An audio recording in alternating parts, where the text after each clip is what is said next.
If you're listening to the replay of this live, be sure to punch that like and subscribe button. And make sure to help support the channel by hitting a $ 2 cents boxing for the Cash App or hitting a heart with a $ and just leaving a special thanks below, letting me know that you enjoy the content. And forget to punch that like button and make sure to hype the video. Be sure to hype the video.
Yo, hi, welcome to the channel. I'm Jay, and this is our 2 cents, where we talk everything boxing, and everybody's entitled to their own opinion.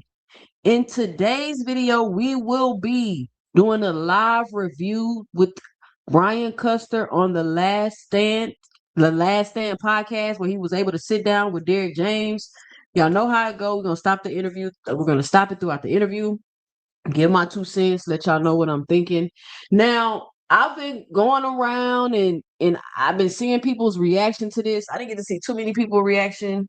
Y'all know we missed the Sunday review show yesterday because it was my mom's birthday. So, I threw her a party. We had a good time. I cooked some, it was like fancy. I wanted to do like a fancy dinner. So I cooked some red snapper. I smoked some red snapper. We had kale salad, and I'm telling y'all, I'm gonna do it on my members only. I'm gonna give y'all my kale salad recipe. Everybody that tell me that they don't like kale, they don't eat raw kale, it's nasty. Every single person that tells me that they eat my kale recipe, they like it. The kids was eating it yesterday. Everybody was in the kitchen like, what's the rest? 2 cents. They wasn't calling me 2 cents, but they was like, oh, what you put in this? How did you make it? Like they was sneak trying to ask me for my recipe. Like I don't never even eat raw kale. What you put in it? How you make it? So we had the red snapper, raw kale. I made some roasted potatoes. We had some fresh bread. We had some fresh squeezed pineapple watermelon juice. We had some fresh green pineapple juice with some champagne. I made some mimosas. We had the old classics playing. I made everybody do a Soul Train line, the kids and everything. They didn't even know what a Soul Train line was. I had to pull up YouTube and show them what the Soul Train line was. So we had the music on. She's a bad bama jammer. We was going down the Soul Train. I had a whole lot of fun yesterday, y'all. And I was gonna do a late live, but I was like exhausted. Like y'all know I'm an introvert. So when I've got to be social, that shit be draining. It be draining. But I'm back today. We may review the fights on 2 cents after dark, but I really don't be like mixing my shows up. because each show distinctively got their own little thing. But we might review the fights and talk about it on 2 Cents After Dark. But I've been seeing people go around talk about this Derrick James interview, and I think that people like, oh, Spence lied. Like, it's like a lot of people being called liars in this situation, and maybe they are liars, but to me, it sounds like a lot of things are not being said. It sounds like a lot of things weren't communicated, and it sounds like a lot of miscommunication. So we gonna get into it. I'm about to start it. We'll let a lot of people roll up in here. We got Fighting Words with Bang in the building. What's up, Fighting Words with Bang? He say, hit that like or take a hike. Shout out. We got Crush the Legend in the building. What up, Crush? Big Block in the building. Patrick Bell. We got 15 people in the building. Just punch the like button if you watching. Hit me with a what's up in the chat. Let me know you here. Boxing Hacker in the building, ladies and gentlemen. Shout out Boxing Hacker, one of the channel members. And if y'all haven't already, get your membership. It's cheaper than a trip to the gas station. It's cheaper than chips and a soda at the gas station. For the whole month, like I told you, I'm already going to drop my kill recipe over there. We're going to be over there dropping gems. It's just going to be a more intimate experience. So y'all be sure and become an official 2 Centers and join the 2 Cent Club if you haven't already. Let's get into the video. With Brian Custer. That's right. It is The Last Stand. I'm Brian Custer. We bring you the big. Let me get a one in the chat if you can hear. Let me get a sound names in the sport. Hey, joining me today is one of the most highly decorated boxing coaches in the sport. I mean, this guy has won Trainer of the Year multiple times. Ring Magazine, prominent boxing organizations. Derrick James is back with us on The Last Stand. DJ, it's been a little bit. How you doing? It's been a minute. I'm good. I'm doing great, man. No complaints. Great to see you. Hey, let's start with your fighter, the former undisputed champ, Alicia Baumgardner. What's new with her? When will we see? Put a 1 in the chat if that's too fast. No, don't put a 1. Put a 2 in the chat if this is too fast. Back in the ring. Well, she's doing good, but I don't know exactly when she'll be back in the ring. I think that maybe sometime in early fall. I mean, I'm hoping anyway, but that I'm not for sure. Carolyn Dubois has obviously been linked to her. Carolyn Dubois said, Alicia Baumgardner is running out of options when you talk about elite fighters in the lightweight division. I'm her only real option. Your thoughts? I think that's cool. I think that I like the hunger for the fight for her. That that it's just a little bit maybe for her. I'm not for sure, but especially at this very young. So you want to be was anyway. I mean, so the answer is I was surprised just as much as Andre trying to Ward get to the Spence part. I think that probably, and this, the part that really went viral in the interview was when Andre asked Errol about the Bud Crawford I think fight. I passed it. Hold on. Kind of like what you and Derrick James had end, and how why did it end? Because in that fight. Well, I always like to stay out of that if it's not. Is the weight disparity just too much for them to ever fight? I think it is. I think that she's what, He's like talking about Clarissa Shields and but years ago, Clarissa had the. He's talking about Clarissa Shields and Alicia Baumgardner. Now, when I kept telling everybody that fight makes absolutely no sense. Ask Boxing Hacker. Me and Boxing Hacker was on the panel like, what are y'all talking about? I think that's the first. That's probably the main thing that me and Boxing Hacker absolutely agree on is Clarissa Shields. We definitely see eye to eye on that topic. When I kept telling y'all, Alicia Baumgardner is way too small, y'all. It don't even make no sense. And then the fact that she started clout chasing Clarissa Shields after she popped dirty. She did all that to take attention off of all that. Maybe one day I'll make a video about it. But right now, if you ain't making Clarissa Shields hate videos, the algo is not pushing them out. The algo is not pushing them out. So you don't even see me on here trying to make, you know what I'm saying? But eventually I'll make a video about that with the timeline out. But she too small. And everybody was like, she should fight her. She should go down. How far down y'all want her to go? And how far up y'all want Baumgardner to go? It don't make no sense. Go up and down, fluctuate in different weight divisions. That's how she won all those titles, whatever. I think that it's just a little bit, maybe for her. I'm not for sure because I can't speak for her, but it may be unrealistic to do so. There's also going to be a big fight coming down in Australia. Errol Spence Jr., your former fighter, is returning after 3 years. What do you think is going to happen in that fight? Well, I always like to stay out of that if it's not my fight or whatever. So I will never give a prediction because it's not. I mean, I don't know how he trained. I don't know what he's doing. I don't know what preparation was like. So I never really get into that. So I'll just say that I wish him the best, and I hope it's really more than that. I hope it's a really good fight. I hope it's a very competitive fight. Are you surprised that he came back? It's only almost 3 years. No, I think that sometimes it's always about the right time. Maybe he had some things going on that kept him out of it. I mean, he's doing some family stuff or something. I heard somebody said he said so. I think he's dealing with that. I mean, that's. Is it too fast for y'all? I don't see no twos in the chat. David, who is Clarissa Shields' Cloud Chasers? David Lynch. Yeah, I always thought she was too small. Yeah, she was too small. It's a big deal. I mean, you want to be there for your kids, especially at this they're very young. So, you want to be there for them. DJ, when did your relationship end? And how, why did it end? Because you were with Errol since the amateurs. Right. Yeah. I mean, I think that, the relationship ended when I decided to serve him papers for a particular situation. That's when, because you realize that the relationship is over at that point. So when you serve him papers, it's over. He recently did an extensive interview with Andre Ward. Errol said, and at one part, I like how Brian Custer asks questions like he care. Like now, y'all were so good. When did the relationship end? I think I need to start doing that. I need to start being a little bit more like empathetic instead of being so direct. At the very beginning of the interview, by the way, he talked to Andre and he said he saw how Andre and his trainer, Virgil Hunter, had like a father-son relationship. And Andre Ward said, well, I thought that was kind of like what you and Derrick James had. That's what I saw. And he said, no, he never got that. And now he also said, it could have been me too, but I just never got that from him. Your thoughts about that? Well, I think that I can never have a father-son situation because his father was there.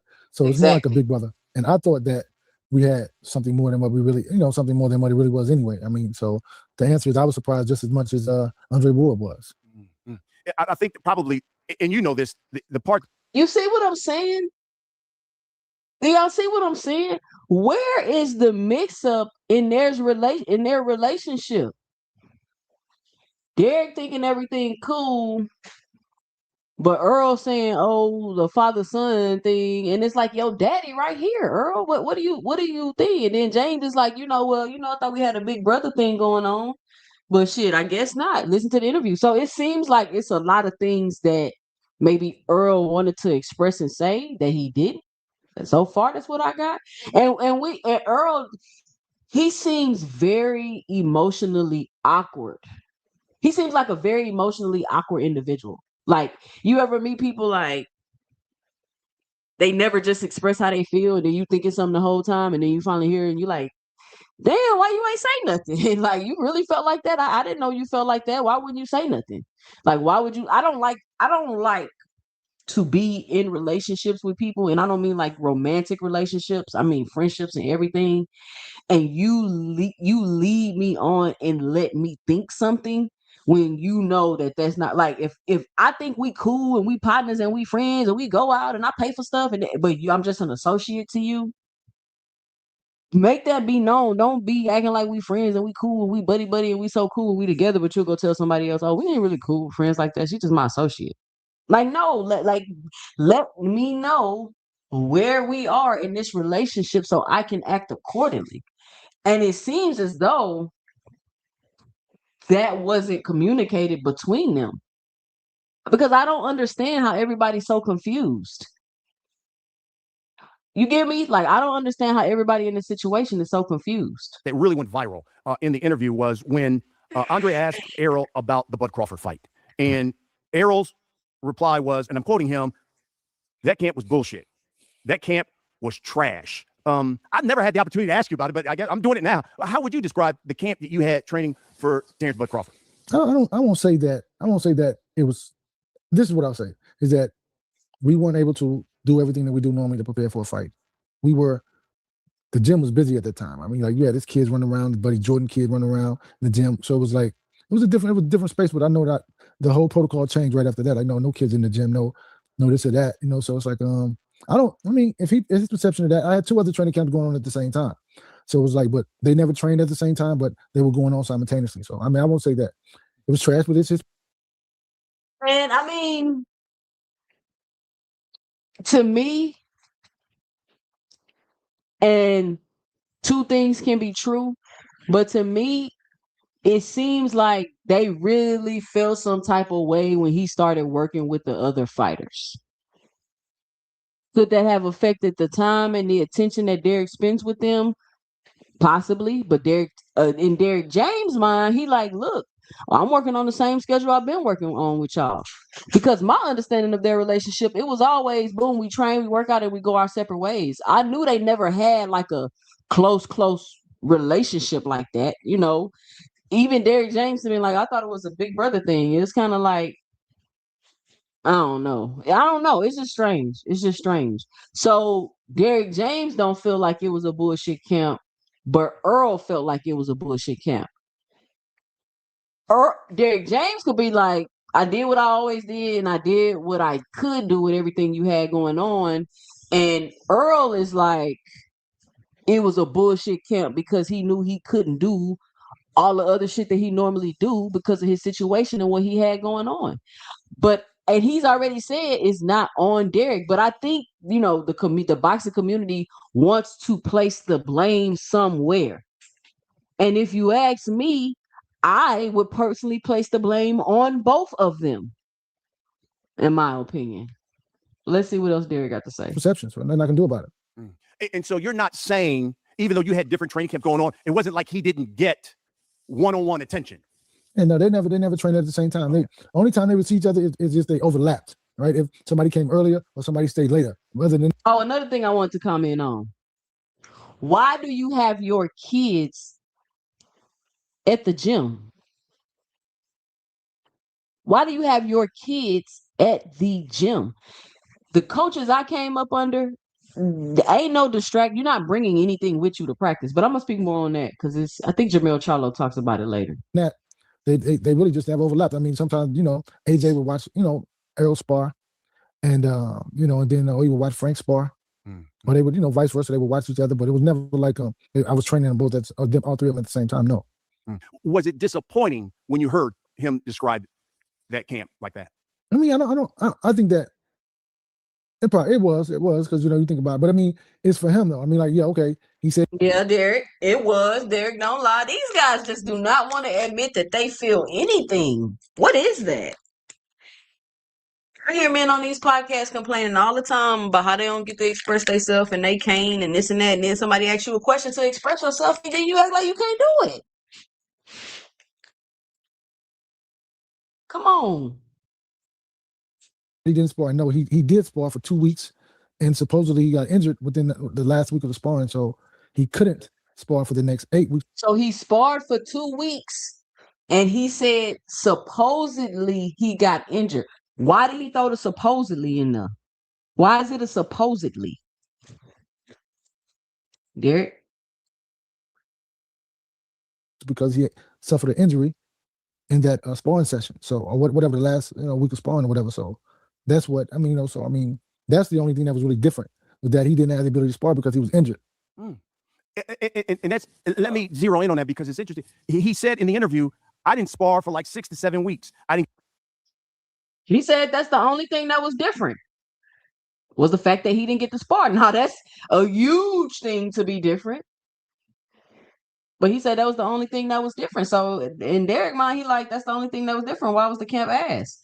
Was it ass because you had your kids at the doggone gym being distracted? Southpaw work. Didn't get prepared at all for Crawford's southpaw stance to prepare me to block his jab. Why? So are you saying at the very beginning of camp he injured himself in your sparring, and so that's why he didn't spar? Why wouldn't he not spar then? Well, from like the second week of sparring, first of all, he had 2 guys that were switch hitters, so they both of them fought left-handed, right-handed, and so supposedly one of them injured him. I didn't see when it happened, so I didn't, and he didn't acknowledge that he was injured. And so, but the next following week we sparred. Then we took a day off from sparring. Then we sparred. And this is what I'm talking about. This is what I'm talking about as far as the communication. How does Derrick James not know that Errol Spence is injured? How does Derrick James, and this is what I'm telling y'all, somebody lying, but I don't think that they're blatantly lying, right? I don't even think they're lying. I think it's a lot of lying in the sense of there are things you didn't disclose for whatever reason. There were things you did not disclose, and there are things you're still not disclosing. What you said yourself, you're gonna once you retire, you'll tell it all. So that's why this story is so confusing, y'all, and why it don't really make sense because it's a lot of things that we still don't know, even though Earl did a 2-hour interview talking about it. Derrick James said he got hurt in sparring. That's why he said supposedly, because he like, I didn't see it and I ain't even know you was hurt. So you had switch hitters. So to say you ain't have no southpaws to spar is kind of reaching. That's kind of not true because you had 2 switch hitters. Bud is a switch hitter. So I guess that's kind of cleared again up. on Saturday. So we didn't spar Wednesday. Spar Monday. We spar Monday, Wednesday, Saturday. We spar Monday. We didn't spar Wednesday. Then we sparred again on Saturday. So that's when I realized that's because they were like, "Hey man, his ribs are hurt, whatever." So we didn't go Wednesday, but then we came on Saturday. See how it feels, he spars. Then he gets, it's like it's over. He gets out. We kind of, but I don't know if the sparring partners knew because we didn't want them to know. So people, people talk or whatever. And then it's like, we just kind of, I said, listen, we need to go get that looked at, checked out or whatever. And I guess, he did or he didn't. I don't know because I didn't go with him. But, and we just kept working. We just kept working. And that's a problem I have with Derrick James too. Listen, I've trained at the elite level. I'm currently training my son, but I do my son conditioning. I do his nutrition and strength and conditioning. But I tell him, you gotta communicate with me so that I can make the adjustments to the things that you are doing. You cannot sneak and eat a bag of chips. I'm going to know because the scale is going to tell on you. So if you do eat a bag of chips, first of all, don't eat a whole half a bag or a whole bag, 1. And 2, you need to let me know you ate a bag of chips so that we can adjust things and do all that. And I could, you know what I'm saying? Like you have to communicate with me. If your hamstring is hurting, don't not tell me. And the workout for the day is sprints. And then your hamstring tight, and then we go out there sprinting, and now you didn't pull your hamstring because you didn't tell me that your hamstring was tight before we went to work out because I would have made you do some extra warming up and some extra stretching. You cannot half-ass communicate with your trainer. It's like you can't half-ass communicate with your counselor. You can't go to counseling and lie to your counselor. You get what I'm saying? Like it's going to be counterproductive. It's not going to help. You cannot not communicate properly with your trainer. If you are injured, if you are hurting, anything, let me know. I make fun of my son all the time because he tell me every little. Sometimes he'll tell me all the little stuff, but he don't want to tell me like little big stuff. Or he really is just about the stuff that he be trying to sneak and eat is really what he don't communicate. But I make fun of my son all the time because he come tell me everything. Mom, my finger. And I be like, oh, you soft, you always complaining. But he knows that I need you to come and tell me what is going on with you so that we can make adjustments to your workouts. Because just because you're hurt, it's a difference. It's a difference between being hurt and it's a difference between being injured. So when my son come to me, the first thing I say is, are you hurt or are you injured? Oh, I'm just hurt. Okay, well, what is it? Because you can still work out, you can still compete, and you can still perform hurt.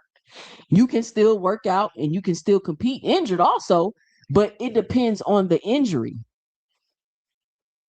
Are we at a time where it's so crucial that you need to work out with this injury? First of all, well, what is the injury and what are your limitations so that I can design my workouts around that? But Earl, you not saying nothing to Derrick? He talking about supposedly. You supposedly injured. He don't even know if you was injured for real. He don't know if you went to the doctor. Derrick, you cannot just sit there and be like, I don't know if he went to the doctor. No, did you go to the doctor? What did the doctor say? You feel me? You gotta communicate. You gotta communicate. Give me the little sheet they print out for you when you go to the doctor so I can read it. I don't understand this terrible communication that they have with each other. Who then made the decision? Because as he says in the interview, I didn't spar for 6. So like, let's say if the ribs got better, who made the decision? Said no sparring. Well, his father did. His father said he's not sparring. He's gonna save it to the fight. His father is the one who said no sparring, and he was complaining about the way the other guys were sparring. So I mean, so that's what it was. And he came to you and said that. Yeah, he said he didn't like the way he said no, he's not sparring. He's not gonna spar. Even the funny thing about it was even. Wait, hold on. You try to project when and what. So the week I start reading the chat. Even the funny thing about that. Yeah, he said he didn't like. I mean, so he's the one who said no sparring, and he was in the interview. I didn't spar for 6. So like, let's say if the ribs got better, who made the decision? Said no sparring. Well, his father did. His father said he's not sparring. He's gonna save it to the fight. His father is the one who said no sparring, and he was complaining about the way the other guys were sparring. So I mean, so that's what it was. And he came to you and said that. Yeah, he said he didn't like the way he said no, he's not sparring. Okay, so this is another problem I'm having. This is another challenge I'm having with this situation. So Derrick, Earl dad just walked up to you and was like, no sparring. And you didn't ask why? You didn't ask no questions? You didn't ask no questions, Derrick? Earl Sr. came up to you and was like, man, I don't like how they sparring. He ain't doing no more sparring. Save it for the fight. So you let Earl Sr. tell you how to do your job, Derrick?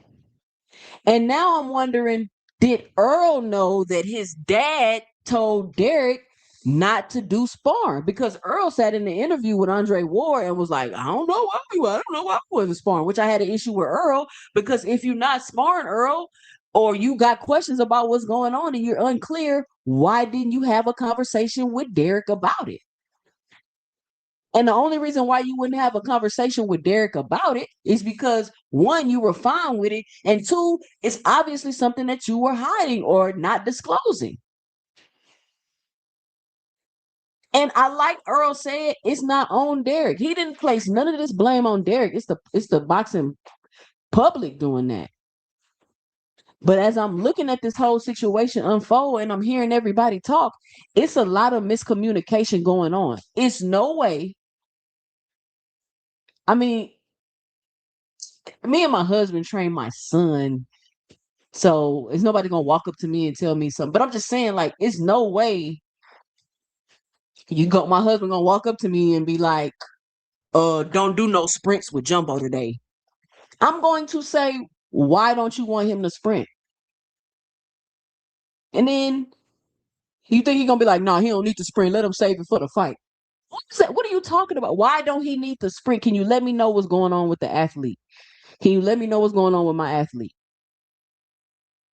I don't understand why Earl Daddy got say-so about what his trainer is doing in the camp. Now, I don't know their relationship. I don't know if it's always been like that. I don't know what's going on.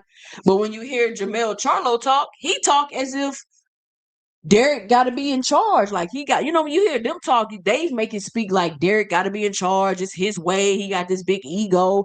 That's what I started getting when they were talking. But when I'm listening to Derrick talk, it's like, I feel like you ain't put your foot down enough. You didn't let him know what it was gonna be enough, in my opinion. If you go to a doctor, you need to tell me what the doctor says. I am your trainer. Your parents are not going to come up to me and tell me how to train or run my ship. If they want to train you, they can. I trained in high school. I trained a high school team when I got out of college. Wasn't the greatest idea because I was way less patient, way more direct, and way less tolerable than I am today. So I got into it with a lot of parents because they wanted to tell me what I should be doing. And my communication skills wasn't the best. It was young me, right? But this is some bullshit. I ain't gonna lie to y'all. Not gonna spar. Even the funny thing about it was you try to project when or what. So the week of, like, we were in Vegas, and I said, well, we can spar a little bit, but spar with one of your buddies who won't shoot body shots if you have injury. And he's like, no, I'm not doing that. No, I'm not sparring. No. So he wouldn't even do it then. So it's like, hey, it is what it is. Wow. And this is what I'm saying. It takes nothing away from what Chance Crawford did. So it's all about something that's in-house. and nothing to do with Crawford. But He fought the fight. we can't say Derrick all the way wrong, because also as a trainer, you can tell your athletes what to do, and if they don't listen, they just don't listen. Like I could tell my son what to do, but he don't listen. I could fuss, bitch, cry, all of that. But it is at the end of the day, it's on him. It's his decision. It's his choice. Derrick don't seem like he's not a put his foot down, put your thumb. He seems like a very passive trainer when he talks. But it don't seem like that when other people talk. Let's keep it going. Shout out to Dondrick Nim in the building. Shout out to Mark Q. We got Cash Crypto. Band Up showed up in the building. Hey, y'all let me know and drop it below. What y'all thinking about the interview so far? The fight. And that's interesting listening to you say that obviously then you say his father said, hey, no sparring here. Because in the interview, I remember Andre Ward was saying, that's wild. You mean to tell me you had no sparring partners? And whose job was that? And he said, Derrick James is the coach, right? So in the past, and was it your job to make sure that you secure sparring partners for him for all his fights? No. I never, any other fighters that I train will tell you, I never get this sparring. Because what do you understand? PBC has a roster of fighters. And see, that's why Earl said that like that. Who is Earl? Derrick James, the coach, right? He didn't answer the question. I told y'all Earl was hiding a lot of stuff in the interview. A roster fighter, so they have a Rolodex thicker than mine, which I don't even have one. So they will pick What's up, Terry particular Wood? sparring partners, and I'll okay them, but I'm not getting them. I'm not looking for them. I'm not doing any of that. But Quinn, like the kid that sparred with him initially, he called me. He called us at the gym, like, and set it up between his buddy. And so, Jordan, he driving back and forth to the gym and do whatever. I don't know, but yeah, it's yeah. I mean, I don't get the sparring partners. I never have. Any of these people who I train to tell you, that's not what I'm doing. I'm training them, preparing them for the fight. And I will okay a sparring partner, but I'm not going out looking for them and picking them. I'm not doing that. During this time, then, obviously, he's dealing with this injury. And you got Bud Crawford, the biggest fight of your life. Right. What were you feeling at this time? Were you like, oh my goodness? What was your feelings then? Well, I mean, I think that, when you talk about it, he didn't want to pull out the fight. He had something within the contract that said they could move the fight back 3 months, but he didn't want to do that. So, and even when you heard him say that this was big out. Now, this is the question mark. Why did Earl Spence feel as though, because now we know it was in the contract, everybody was like, oh, maybe he couldn't push it back because he wasn't going to get the fight. Terrence was going to walk away. Right? That's what everybody was saying. We don't know. I was saying it too. We don't know what would have happened. You see how long it took to get the fights and the negotiations. But now we find out, oh, he had something in the contract where he could have waited for 3 months and took the fight. So why didn't he wait for 3 months to take the fight? That is the glaring question. And I believe whatever the answer to that is what they are hiding. Whatever the answer to that is what they are hiding.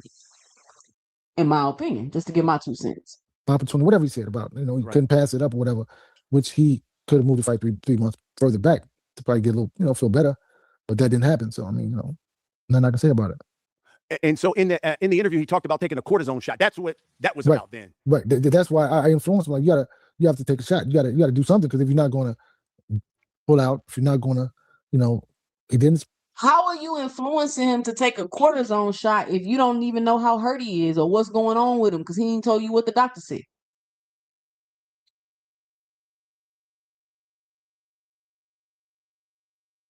How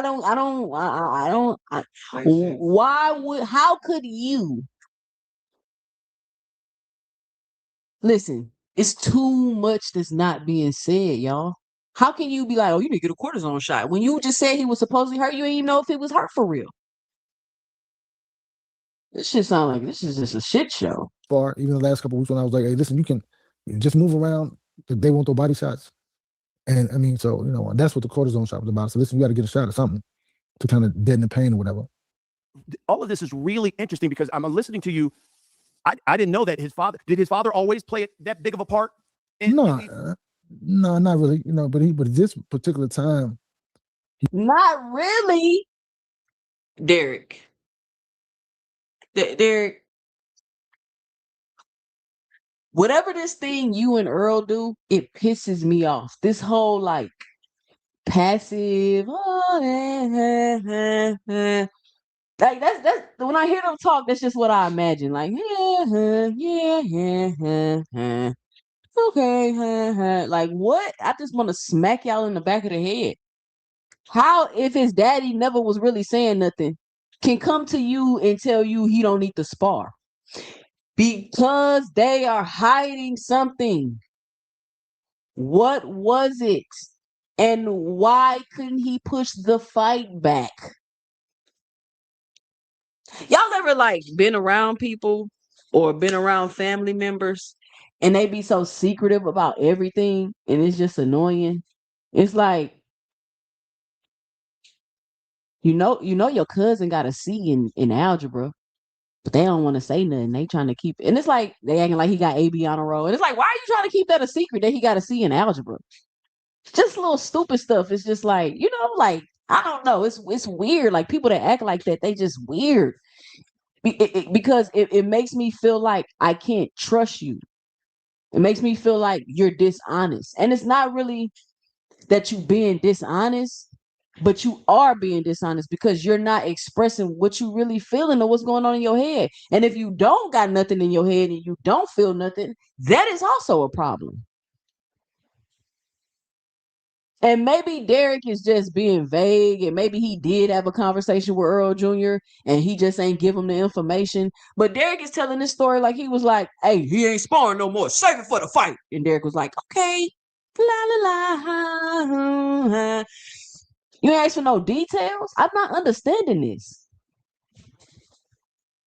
I'm not understanding this, and it don't make you a bad trainer. It doesn't make you a bad trainer. Like Derrick James could be absolutely good at his job. He's just not good at communicating with people. I even hear Alicia Baumgartner. I heard Alicia Baumgartner before her last fight when they would ask her about Derrick James. She kept on talking about communicating and communicating and communicating and communicating. And when she was saying that, I was like, that's exactly what's going on. I know exactly what she means. I know exactly what she means. And this is what she's talking about. Nobody is going to come up to me when I don't care what person I'm training, anybody I'm training, and tell me what I'm going to do with my athlete, especially if they haven't even been involved like that, been doing none of that. So the whole everything surrounding this is very, very strange. Why is everybody being so secretive? And it's probably always been like that. And we thinking, oh, it's the biggest fight of his life. And why would they do? And it's probably because they've always done it. Earl probably never disclosed personal things or stuff like that to Derrick like that, which is why they didn't have that type of relationship that Earl was talking about. And Derrick is kind of like, oh, I'm big bro. Like, hey, what's up? Shoot some advice. We together. When we together, we kicking it. We cool. I'm big bro. I don't know, but this is crazy. How his dad gonna be like, no?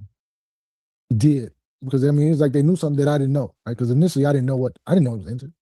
But then when I found out, I told him you should call your people, call your management, let your people know. And so, and that didn't happen until, because this is the thing about boxing. Fighters fight with all types of injuries. So it's not like this is the first time that happened to us. But I mean, most guys' wrists hurt, knuckles hurt. I mean, nose may be sore. I mean, jaw could be sore, knocked off track. It's so many different things happen in boxing. So it's not like fighters don't fight injured, right? Because it happens all the time. I mean, guys with ankle issues. I mean, anything. I mean, because you got to think about it's a hope and a prayer that you go through training camp with no injuries at all. But nothing so severe as this, because this is like something that's really real, especially a fighter that's. That's what I'm saying. That's what I'm saying. That's where the big mistake was. Thinking that you're just an injured fighter going into a fight. Right?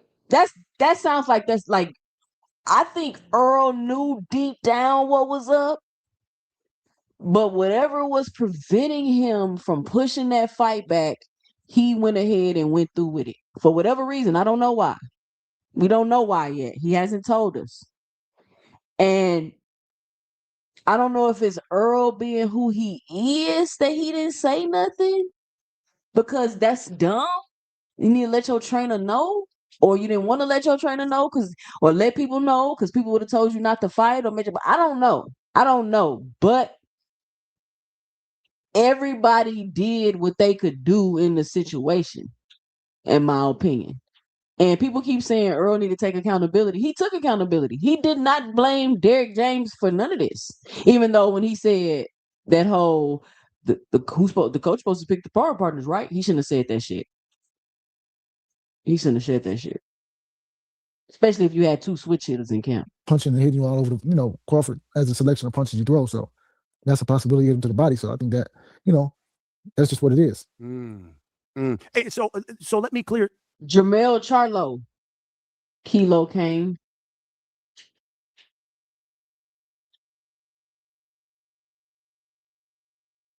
Oh, before Earl, he had Earl since the amateurs. He been training Earl since Try the to clear amateurs. something up because I think what a lot went viral and listening to the episode, his interview with Andre Ward, you get the sense that A, Derrick James said we ain't sparring, and then B, all he did was hit the mitts because that was what he said. All we did was hit the mitts. Right. Well, listen. I don't mean to cut you off. I apologize, but so we did hit the mitts, right? But when we hit the mitts, I throw punches back. You gotta think about this. So we're working. I'm going 14 rounds nonstop, throwing punches, moving to boxing. So I have to be in shape also to be able to do what we do. If you go back and watch, because I saw where he said that I didn't throw punches back at him. Well, when we're doing the mitts, I'm throwing punches back at him all the time. I'm not doing that Mayweather mitts stuff. I'm not actually moving, stepping around, boxing, doing this and doing that. So I'm not, I'm not doing any of that. Whatever it is they do, we're really boxing. We're really moving around. If you look at the media day, like he said that I didn't throw punches at him, but look at the media day. I'm throwing punches at him. I mean, I always throw punches at him. I always throw punches at everybody I train. So you to say that I didn't throw punches at you was like, hey man, I don't know what's going on. And when he made the statement about I didn't even prepare me for, we didn't know about his southpaw stance and trying to block his jab from the southpaw stance. Go watch the media day. I mean, listen, I can't say what it is, why he said what he said. I mean, I think that I don't know because I can't. I mean, but all you have to do is watch some video, watch me throwing punches at him left-handed. Because remember, he couldn't spar, so I'm the guy. I'm the one throwing shots at him. I'm the one throwing punches at him. I'm the one. I mean, he right. If you go back and watch the media day, he do be throwing punches at him, and that is how they hit the mitts though. They hit the mitts like they sparring. He moving around the ring, he putting the mitts up, they rolling, slipping, ducking. Even in the back, fucking Derrick James hit Earl Spence when they were showing him on the thing. He made him cut the cameras off. Y'all don't remember that? Y'all don't remember that? So I don't know. Dondrick say DJ training 3 fighters at once was the problem. He said they had a schedule. He said he had a schedule.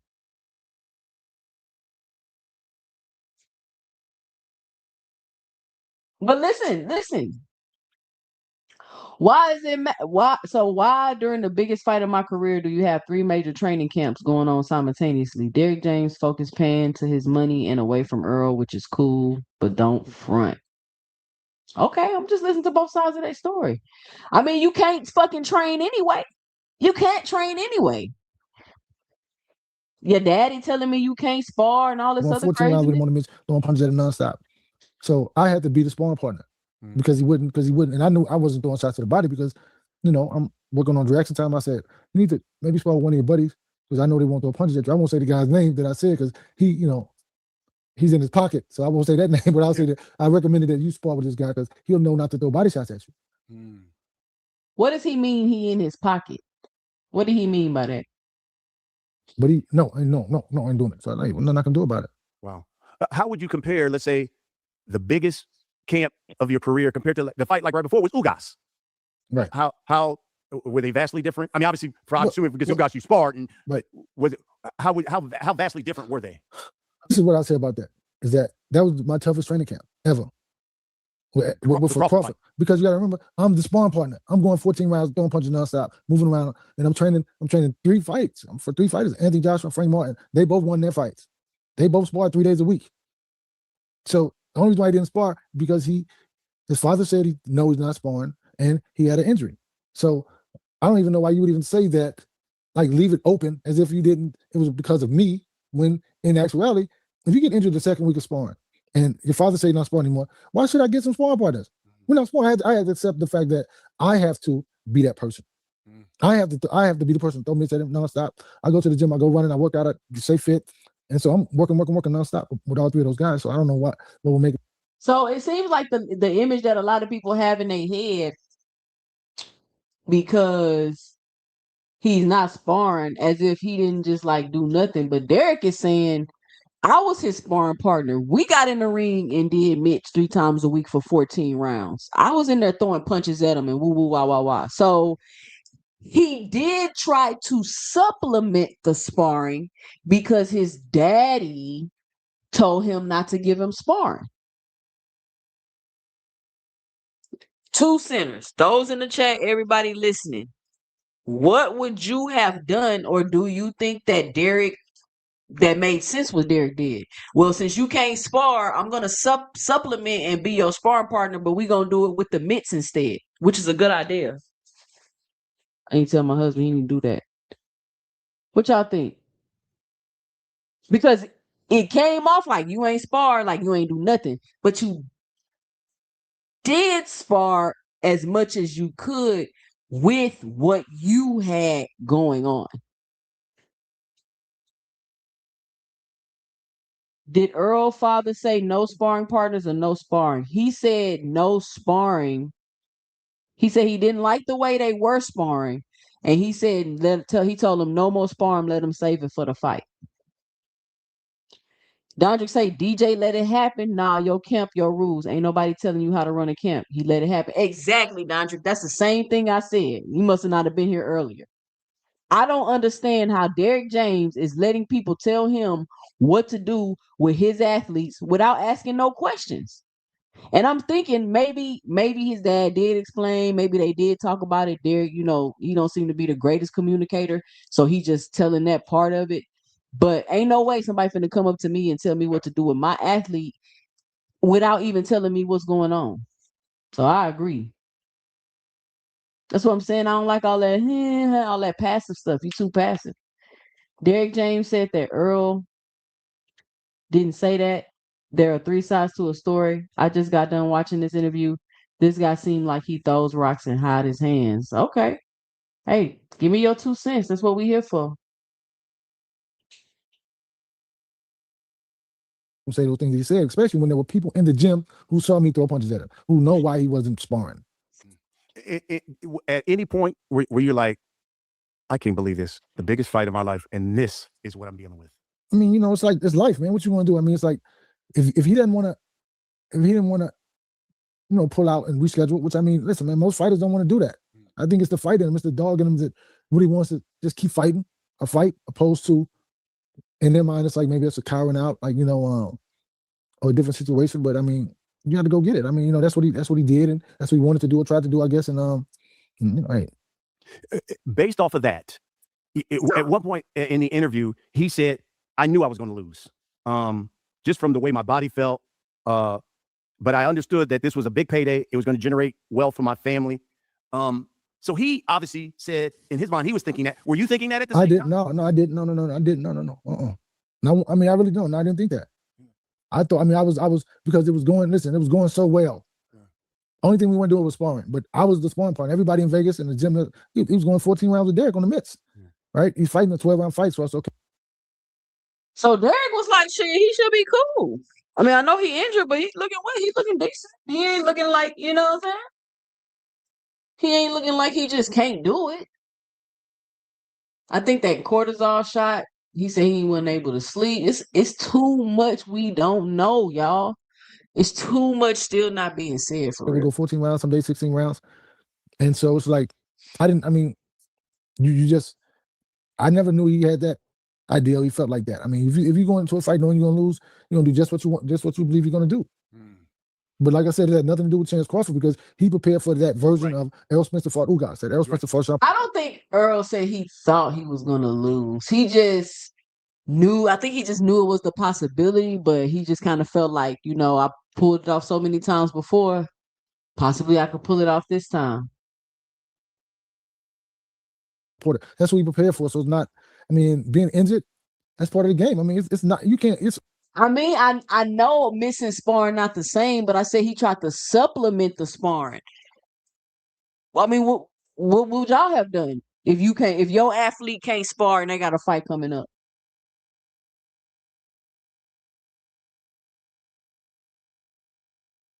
Y'all keep saying DJ was training too many people. I agree. He probably was training too many people. However, what does that have to do with what Earl had going on? He was limited in his abilities and what he could even do during the camp. And on top of that, you're not even telling DJ what's going on. He just got to listen to you tell him what you're not going to do. Y'all get what I'm saying? I'm not taking a side. I don't want y'all to think I'm taking a side. I'm just giving y'all my 2 cents and my perception of what I see happening, because they both tripping, if you ask me. It's rarely that you can talk to a fighter and say they were never injured into going into any fight. At one point in the interview, Andre Ward, these guys, they showed a video of Spence in the locker room, and he talked about, he said, Errol, you had droopy eyes. He said, you just looked sleepy, even when you walked out. Did you notice that at any time right before you guys did your walkout? I mean, you know, I really was focusing on his boxing and his movement in the locker room, so I wasn't even like focused on that aspect of it. I was just looking at, you know, what his reaction time, how he was moving. That's what I was focused on more than anything else. What was going through your mind? What, Derrick? But you know what? I see y'all saying I don't think Derrick not knew. But what if he got to say he didn't know? For legal purposes and reasons and shit. Because this don't make no sense to me. I'm going to know if my athlete is injured. And I'm going to know if he's looking sleepy. What is Derrick talking about? Derrick, everybody seen Earl looking like that except for you. Didn't you smack Earl with the mitt and tell them to turn the cameras off? Come on, y'all got to stop this. What's up with y'all? He gets dropped early in the fight. And I remember, because obviously at the time, Showtime, we were calling that fight. We had the audio and the camera, and it was almost like Derrick James was like imploring, what is wrong with you? You got to move your head off the line. You know, right. And you were like imploring. Were you saying to yourself, what is wrong with my fighter here? Well, I didn't go to, I just said that. I mean, you know, like, just it's all kind of things, reason why you get knocked down. I mean, I don't know. I mean, so it wasn't really a hard punch. You got, you know, knocked down or whatever. And I was telling him to move his feet. And people were like, well, that's why you kept telling me. Nandrik, I hear you saying he needed southpaw sparring, but Derrick said 2 of the sparring partners he did have was switch hitters. Because listen, if you don't take the first instruction, I can't give you another instruction after that. Because if you're going to stand right in front of the fighter, I mean, you know, that's not from your advantage. That's not the advantage point for you as a fighter. But I think that, this is what he would always say. It was just, finally didn't work out for me. I would say I always move, step, moves, or do whatever, right? He said, if I'm right in front of them, then they right in front of me. But this day, that situation, you had to pay for it. Yeah, I was going to say. Yeah, bro, you in that thinking you tough. They wrapped up their conversation in that interview talking about your legal situation that you guys had. Obviously, you guys had a legal situation about getting paid. What you were supposed to. That boy Spence say, if I'm standing right in front of them, they standing right in front of me. It's wow. I mean, he got a point, but you stood right there and got your ass whooped too. How did that work out for you, Earl? Be doing there, and Andre Ward asked him about getting over on Derrick, and he said, and I'm quoting Errol Spence. He said, "Quote, I came to your house. I brought you your check. So if I was trying to get over on you, why would I come to your house and bring you your money?" Is what he said. Well, this is what I'll say about that. Derrick grabbed his paper. I'll just show you this. This is from the court filings. If you read what it says, that's from the legal court filings. And then this is what I'll say that from another page of the official documents, said, and I'm quoting him, said that he was honest enough and thoughtful enough to admit that he robbed me. This is quoting him. And if you go back in the court documents, you'll see that exactly. He said that he was wronging me and he had to own up to his shit because that's what he did to me. So if you see that, I won't say what he admitted how much money he made to me on another date. But what I'll say is that, this everything right here is in the court filing. So I'm not saying anything that nobody can find out. And I don't even know why he wasn't challenged when he said that, or that they didn't go look it up. Yeah. Well, I heard that he did send that and say that, and then he talked to Al Heyman, and Al Heyman told him and let him know you paid him what you were supposed to, and whatever bonuses and all the extra shit that you paid him. So maybe Earl felt like, oh, maybe I did do you wrong, and then he talked to his financial advisor. His financial advisor was like, no, you didn't. Let's go over these numbers. Let's take some emotions out of it. But I don't know. Did Derek win? Maybe I should look that up. Maybe that's some paperwork we can read on ladies' night. Y'all know ladies' night. That's when we get into the paperwork and all that. So if you into that type of thing, if you into facts, real boxing talk, come to ladies' night Friday night, 8:30 p.m. So I don't know how this went. Does anybody know how this case went? GMS Vegas Reloaded says this whole thing been sounding like a trial, and both witnesses are not fully coming forward while pointing fingers at one another. LOL. I still haven't really seen nobody pointing fingers though. I haven't really seen any finger pointing per se. Earl did tried to do a little slick finger point, and Derek trying to dodge it. He not trying to finger point, but he is like looking at the corner of his eye.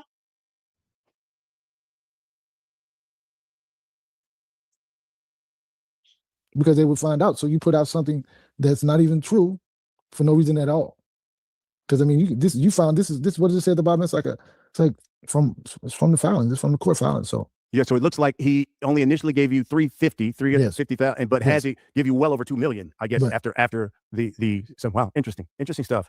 By the way, after you had that fight, you also had another big one with Jermell Charlo, right? Because Jermell Charlo fought Canelo. Listen, we had Jermell Charlo in the last stand. I'm just going to tell you, Derrick James, and I had to ask him. I said, he talked about he wants to fight Errol Spence, and he would love that fight. And I said that would be some interesting storylines because Errol was trained by Derrick James. You were trained by Derrick James. I said now neither one of you are. And I said, let me ask you something, Jermell Charlo. What happened to the relationship? I want you to listen to what Jermell Charlo had to say. Derrick James, he started getting a little bit more fighters and a little bit more hype, and I felt like our communication changed. We wasn't the same. Derrick James a cool big and all that, laid back and all that, but he wanted his way. Like you as a coach, y'all coaches work for the fighter. Of course, you want everything to be your. And this what I'm saying. Is he cool to lay back, or do he want it his way? Fighter's way, but if a fighter really is a cold fighter and he's a champion, he respects you as a coach and a leader, but he also makes his decisions on what's best for him. This coach coming to the game trying to tell you, nobody come to the gym. No, you telling me like what's taking my comfort away. I remember one time Earl had a dog, and I had a dog too. We wanted our dog to be training while we sitting there watching. Derrick ain't letting none of that type of shit happen. Then he run. Why do y'all got Jermell? Why do y'all have puppies? Because they puppies, I'm sure. Why do y'all got dogs in the gym, Jermell? You shouldn't have no dogs, kids, or none of that in the gym. That is a distraction. So because he telling you no dogs in the gym, he got to have it his way. See what I'm saying? This is why it's like I hear what both sides be saying. I hear what they be saying sometimes. I be like, yeah, y'all right. And I be hearing what Derrick's saying sometimes. And I be like, yeah, you right. Derrick, if he don't want you having dogs and kids, your girl and all that at the gym, what's the problem? Like, what's the problem? Why you not here to be comfort? You don't need what you need your dog for your comfort. Why you working out? But you need an emotional support dog while you working out, Jermell? You can't. What do we, man? These fighters be tripping. Like, I don't know. It's just a lot got to do. He wasn't the same during this fight. He didn't train me as much as everybody thinking during this fight, or half of these fights. Anyways, I always had Gwan Guzman, who will be my main trainer. I got Holly Williams Sr., who will be also the second chief. I got Nick. I got a lot of different people that we can work together. That we good. I don't need. What are you talking about? I already did all that shit. I didn't knock these motherfuckers off. What they want to do? Run into one of these right hands? Oh, my bad. I get a little angry. I don't need none of these motherfucking coaches. The coach need us. Then they treat us like you too big. Don't get too big, coach. Calm down, coach. I'm the one that was your first champion, this and that and the third. What you talking about? Sit back and let me get this money and you be cool. And it was like that, but he started out having his own personal feeling towards everybody and everything. And then that's what ruined it. You can go in the ring. You can't go in a world title fight. You got to remember, Anthony Joshua was getting ready for his. He fought right before I fought. And then Earl Spence fought right before I fought. How much training camp do you think I had with Derrick James? But then whenever he come, he with this big ego and everybody got to listen to him because he's the main coach. No, nigga, don't work. Okay, so Jermell, again, y'all, I'm not taking sides. I'm just picking apart the argument. You just said, Jermell, that Derrick is not your main trainer. Didn't he just say that, y'all? Didn't he just say he and name like 3, 4 other people that he got? Just say he don't really need Derrick. I'm gonna keep going. Like that, you better shut the fuck up. I've been training my ass off with this dude that came from New York. He sleep in my house. Stay, we wake up, eat breakfast, and cook and train. And then when you come in town, you don't even speak to him or even check on and see how I'm training. What's messed up about it? You know, I went through that during that Canelo time, bro. You know, you didn't even check in, nothing. You don't even know what's going on. Hardly even see you during the fight week. That Now, if Derrick James don't care what your doctor said, I'm sure he's not finna care what no other trainer's saying, right? And I agree with Jamil again. If you working with my fighter, we need to be collaborating and seeing what's going on. We ain't gotta be buddies or nothing like that, but we do need to kind of collaborate and see what's going on. Now, I thought Derrick had an interesting response. with Jermell Charlo. Give me your response. That was a lot. Give me your response. Well, this is what I'm gonna start. I was saying that I'm 54 years old. I'm not staying in the house with you and your woman. As a man, I should never be staying in the house with you, your woman, and your kids. And that's why I stopped staying. When he got into a relationship, because years before I would stay with him, right? But when he got a woman, his kid living in the house, I'm not staying in the house with them. So I started paying for my own hotel. That's what you don't understand. I pay for my own hotel. I fly myself in town. I have my own per diem. So for a training camp like that, I probably spend about $25,000 to $30,000 out of my own pocket. Wow. So because you got to think about this. For that camp, I was in Houston for 7 weeks. So is Derrick tripping? First of all, is Jamel tripping? Like, hey, you need to be in the house with me, training with me, waking up with me, or is Derrick kind of like, I'm not about to stay in no house with no other grown man and his family. I'm 50-something years old. Like, I'm not doing that. You see, I feel like nobody's wrong here. That's just their preferences, right? There's no right or wrong. Like Jamel not wrong for wanting his trainer to be there, and Derrick not wrong for not wanting to be a grown ass man staying in somebody else's house with their family. It's not like he's not there. He's just at a hotel. But what y'all think? Let me know and drop it below. Let me see what y'all got to say. Derrick James training EJ as his sparring partner was in great preparation. Bud has fast hands and intricate punch selections. Derrick James too slow to mimic Bud. Bad move. Well, so Keelio Kane, what would you have done instead? Derrick was contracted to be the head trainer. Okay. Well, it depends. I think that's the conversation you have up front, so both parties are aware. They all simply grew apart. I mean, they grew up. Listen, if you grow up, you get a family. But first of all, why do you even have your girl and your kids with you during training camp? You're supposed to leave your girl and your kids at home and you go stay in a training house. Why you got your whole family? You should just. So did he get another house or did he want Derrick to come stay at his house? Like, either way it go, Derrick is like, I'm not comfortable with that. I'm not about to come stay with you and your family. I'm a grown ass man. And he's not wrong. And Jamil is not wrong for wanting to come stay. But if he not gonna come stay, I don't think you should feel no type of way. You should try to understand what he's saying. Dondrick say during the camp, y'all need to be together. You ain't supposed to be with your family unless it's the weekend. Exactly. So Jamel, technically, okay, I said it wasn't no right or wrong, but if we want to pick a right or wrong, Jamel is the one in the wrong because you shouldn't have your family there because you in training camp. And I've already said it's cool if your family ain't there, we could do it, but if your family there ain't coming. So if we had to pick somebody who's wrong, we would have to say it's Jamel in the situation. Because why is your family here? Derrick ain't got no kids. What make you think he want to come stay with you and some kids?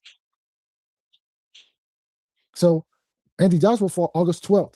All right. So after that, the week after that, when I wanted to come home, they said, no, you can't go home. I said, why? They said, you got to go to New York for the press conference with Canelo. So from that point, when I went to the press conference with Canelo, that was the week after, that was the weekend. I flew there on Monday. Press conference on Tuesday or Wednesday, one of the two. After that, I was with him from that point on. I went home to get my clothes because I'd been gone for a month and a half from my house. I went home, switched clothes, then went to Houston to train him for 7 weeks. So who knows what he's talking about? I mean, the thing about it is, my visits, my stay in Houston was very documented because, like I said, I paid for my hotel. I paid for my airline tickets. I had to rent a car for 7 weeks. Think about that. Think about how much that costs.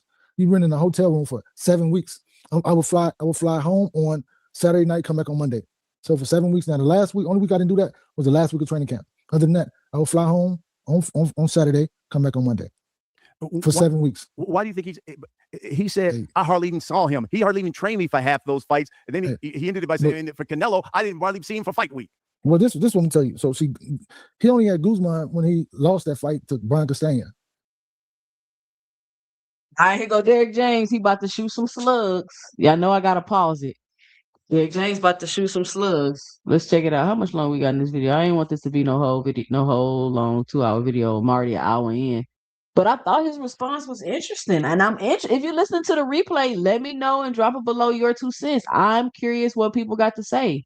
A lot of people saying he a liar. I don't think this is about lying. It is about lying, but not in the sense of I'm just making up shit. It's lying in the sense of these people were not open with each other and honest in their communication. And it all came to a head during the Terrence Crawford fight. But this obviously had been going on, in my opinion. And it just couldn't happen at a worse moment. Like, this is just wild. This needs to be, they need to turn this into like a Netflix series or something. It'll be really good. Because we gotta remember, I think Spence was under some type of investigation around this time also. People don't bring that up and don't like to bring that up. But we gotta remember draw, that. whatever. Yeah. But okay, but yeah, Guzman training for that fight. I trained him for 2 weeks, and then he never came back to Dallas. He was in Dallas, he never came back. So he let Guzman train him. So when he had that whatever the draw, then so for the next fight, because it's like my name and my reputation is on the line.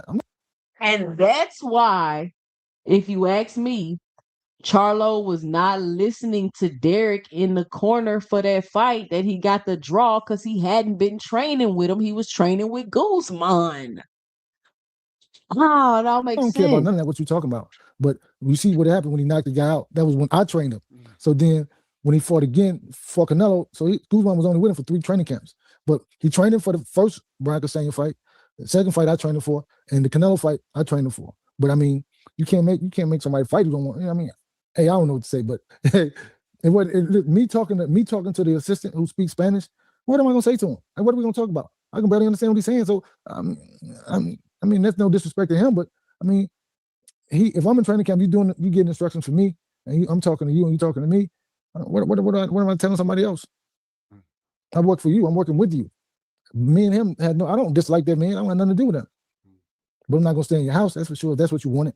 I'm not doing that because I mean that's disrespectful. Who ended that relationship? How did that? Okay, so Derrick say, I mean, Derrick is kind of like, what I'm talking to him for. I'm working with him. I'm working with you, and the man don't even speak no English, so we barely can even talk. I think that's kind of late. That's kind of lazy on Derrick's part because you should be communicating with people that are working with your athlete.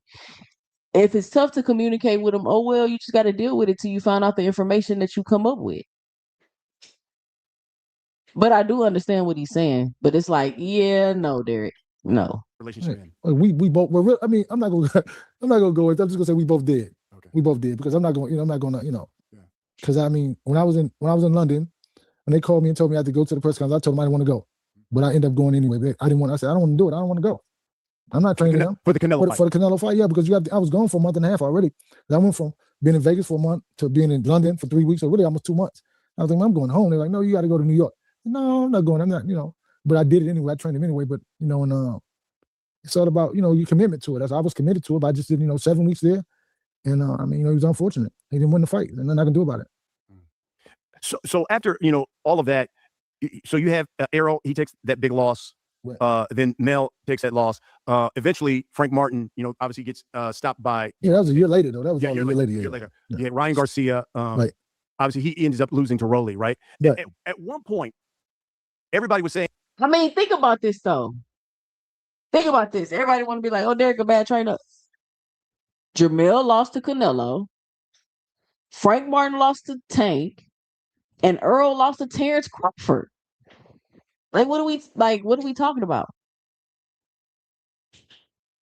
These are the people that Derrick James fighters are losing to. Derrick James, and for great reason, saying best trainer in boxing. Then all of a sudden, some of your fighters take these losses, and I'm sure you saw it all on social media. Like, well, maybe he isn't as good as we think he is. Look at all these fighters are losing, and they're leaving him. Did you hear all of that? How did that affect you? Well, that didn't affect me at all because like they didn't leave me. I mean, Anthony Joshua and I, we had an understanding. We talked about it. Ryan Garcia, we talked about it. It was some, so I don't know what they're talking about. The other guys I got rid of, or it wasn't. See, people really don't understand. You just really don't want a headache all the time. You really don't want. You got to be able to. That boy say the other guys I got rid of. Ooh, bah, bah, bah, shots fired. You want to be able to help these guys and help these guys be great. If you can't help them, nothing you can do for them. And then I mean, I want them to be great. So if I can't help you, you should go somewhere else. Interesting. What's the future like for Derrick James? Hey man, it's bright. It's always bright because I'm focused on being better. I'm focused on being great. So I mean, and I'm a teacher. Boxing, the game always needs teachers. And so it's always good. It's great for me. Will we see? Let me read this comment. Kilo says, remember, these particular actions are what's tearing Gervonta Davis' camp apart. Trainers are expanding their brands probably without consulting with their cash cow, the motherfucker who got them rich. Listen, you don't get to hijack my life. You don't get to hijack my life. I can go train other people and do other things. You don't get to hijack my life. And you talking about is tearing Trank's camp apart. My understanding, Calvin McKinney them was never on no payroll for Tank. They was never on no payroll for Tank. Why can't they train other people? Plenty of other train. Robert Garcia got 1,000 people he training. Eddie Reynoso got 1,000 people he training. But what's up with Kenny and Calvin only? They can't train people. What's up with Derrick James wanting to train other people? Like, what's up with that? What is that? Maybe it's something I'm not understanding. Please explain it to me because I don't get it.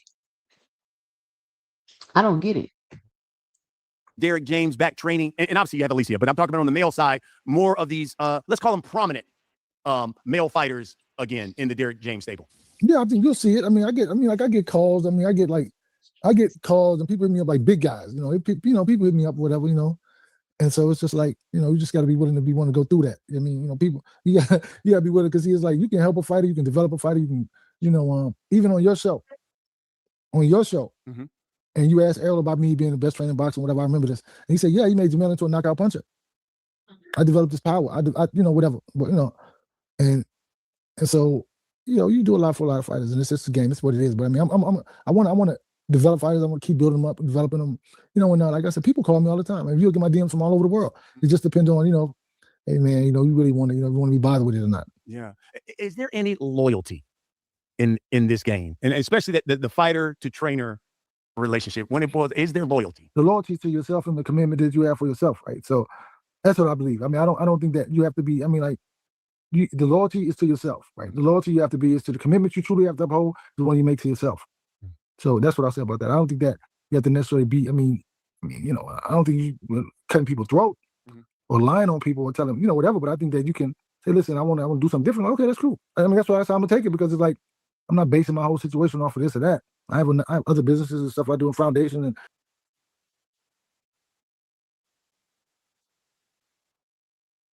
The loyalty to the fighter. To answer your question, I mean, I think they have to be able to be loyal to that self be true. They should be doing to that self be true, whatever that is, whatever whatever's going to take them to get to where they want to be. Derrick, do you think you and Errol Spence Jr. can ever mend your relationship? I think anything's possible. I'm not saying that's what I mean. I think anything is possible. I think that you never know. I'm not saying that's what I'm looking to do, but you never know. Lastly, one thing I've seen a lot is the Derrick James Foundation. Oh, Derrick, you miss Earl. I mean, they've been together for a minute. That's crazy the way that happened, but it is what it is, bro.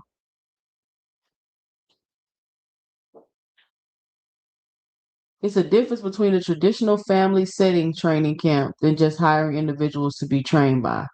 Robert Garcia eats, sleeps, and breathes boxing, and he understands the boxers.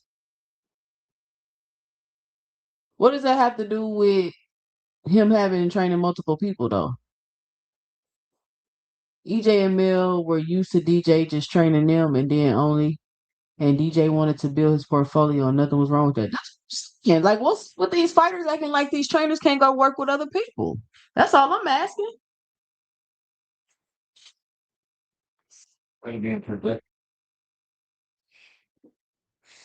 He said he had him on the schedule. Jamel Charlo just told y'all Derrick wasn't his main trainer. He didn't even really need him. So why is you complaining? Like, I'm so confused. Like, both sides is confusing me, to be honest with you. But I don't know. Right. It seems like this is something that you really can you tell us about it? Well, the foundation was, I've been doing like work in the community for like 20 some years or more, ever since I was like really young, or whatever, right? But when I started my foundation, because it was something that I think we needed in the community. And, like right now I have 16 kids in college, all on HBCU scholarships. So only place my money goes, HBCU scholarships. I'm a Hampton grad. I love it. I know that. I have 16 kids, and then I have a mental health endowment for the kids in the community who have issues or whatever. And that's with Children's Medical Center. I have, let me see, what else is it? We have a middle school, OW Homes Middle School. We provide food, clothes, like uniforms, whatever they need. We facilitate whatever they need. One of the big things I love to do is we take the kids out to Grambling for every football game, right? So they can see themselves out there on the field, see themselves engaging with, that HBCU community, graduate community, alumni community. And so yeah, I do a lot of that, man. It's just all about the kids, because I know that I was. Shout out to Derrick James. I know y'all are familiar with his foundation. Shout out to him. One of those kids before. And the funny thing about it is, the thing that got me here was me giving back, because I've been giving back to the Boys and Girls Club. I grew up there, but I never given boxing back. And when I decided to give boxing back is when I started training Errol and another kid, and Errol goes to the Olympics and whatever. So it was just me when I decided to give that back, because I never given boxing back before.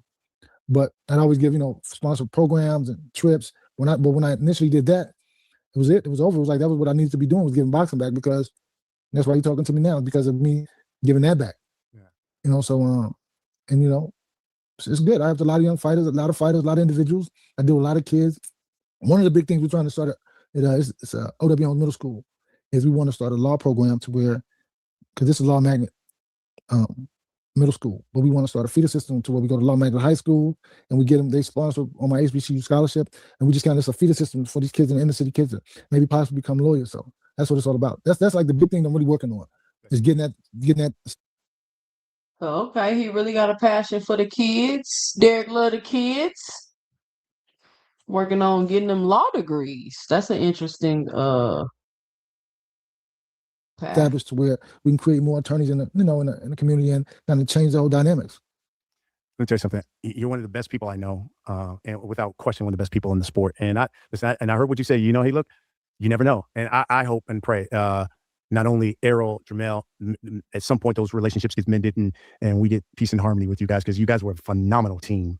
You did some great work with them, and vice versa. So that's just my hope. You never know. Listen, because I'm not saying it can't happen. I'm not put like this. I'm not mad at any one of them. So I don't want to hold any anger to them, because I believe that. So when you asked me the question about is there any loyalty in boxing, and like I told you, it's all about the loyalty that you have to yourself, because you have to look at yourself in the mirror and make sure that you make the right decision for your career. So it's not about me. It's not about anybody else. I know a lot of people like to try to interject themselves into your life and your career, but nah. And for this one, and for Jamel to say that I got uppity, man, what are you talking about? Like I sit in the room on the floor where everybody else is walking around, because I don't need to be. I know who I am. I know what I do, whatever. I don't have to be the guy all the time. My whole thing is to help these kids, like I help those fighters, and just keep helping people. And you do it very well. Appreciate that, brother. Appreciate that. You do it Thank very you. well. Appreciate it. All right. Shout out to Derrick James. It sounds like to me, like, let's say you got a kid, right? And they just been running around doing whatever, staying out late and all this other stuff. And then your uncle come to stay with you, and he like, man, he 15, he don't need to be doing all that. And then he put his foot down, and he like, you need to tell him that he got a curfew, he this and that. And then you tell him, oh, you got a curfew, you can't be doing this no more, you can't be doing that no more. And then he gets upset because Now you trying to lay down some rules when this whole time everything been cool and we just been doing what we do. So it's a sound like it's a mix of that. It's a mix of maybe I got too much going on, working with too many fighters. It's a mix of miscommunications. It's a mix of things not being disclosed. It seemed, it sounds like a highly functional dysfunction. It seems like a functioning dysfunction. That's what it seems like. It seems like it was functioning dysfunction until it wasn't. And everything came crumbling down all at one time. But like he said, Anthony Joshua won his fight. And I think he said somebody else won their fight. So he had some fighters winning, he had some fighters losing. People just want to focus on the fighters that was losing. And your fighters lost to the best fighters in boxing. They lost to the best fighters in boxing. So I don't know. I don't know. I dropped the link. If nobody come up, I'm gonna go ahead and shut the show down. But shout out to everybody that joined me today. I just wanted to do a live review because I seen people talking about this. So I know it's gonna be a hot topic. I know it's gonna be a hot topic.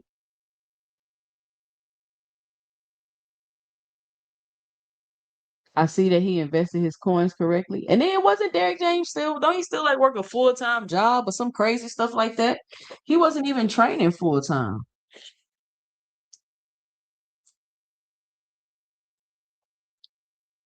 I should have known Boxing Hacker was gonna hit the link. What up, Boxing Hacker? Yeah, of course I would too. So of course I would. What's up with you?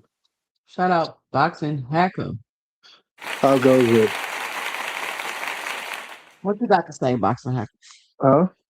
What you got to say? What's your 2 cents about the So situation? I think it's like they should. Well, when it comes to Charlo, I think they should have conversations early about that. You know, because on one hand you can say, well, he doesn't have to do that. He doesn't have to do this, but he's also getting paid to do something, right?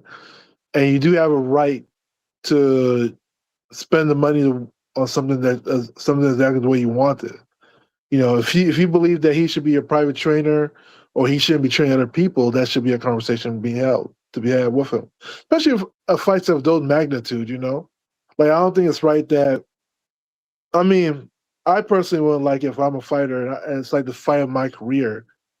And you get 3 other fighters and you're training them the same way. Because even if you say, well, it's not at the same time, but I need all day focus. This is the fight of my career. And you're gonna get paid millions to do it. You know. So I think I understand where the fighters come from, but I do think they should have a conversation about it early and let them know. When it comes to like the whole like emotional support dog and shit, you know, I don't. To me, that's I think that's a little bit wild, but like I think that's still part of the conversation because think about it, like you look at people like Floyd Mayweather. Floyd Mayweather has like whole entourages in training camps and shit, you know. So far as Yeah, but no, everybody not Floyd. Come on. yeah, but then you just have to have a conversation. Say, listen, I'm gonna pay you for this. Especially me, you ain't like that. Like we ain't family or nothing. I'm saying, listen, my expectation is this: can you do it? If you can't do it, then maybe you're not the coach for me. You know, and I think that's a conversation they need to have. So on both sides, I think if they know their relationship is just like pure platonic, it's nothing like family or friends type shit, just business, then those kind of like regulations and rules should have been like set forth from the beginning. Right. Well, yeah, I mean that's really the way I look at that situation. I don't agree with the whole like well, you know, we sparred with the mitts because mitts doesn't replace sparring whatsoever. You know, I think at the very least they could have done technical sparring, but like saying you Wasn't that replace what they him, were doing with the mix? no, Because his no. dad didn't want him sparring, and he had a problem with the sparring partners he already had. Didn't you hear Then Derek say that? then maybe that's a call that the fight shouldn't be happening. If you can't like you at least you can do technical sparring. So sparring doesn't always have to be like hard, you know, hard sparring. You know, you don't have to kill your body. It can be just like moving around, doing like technical sparring.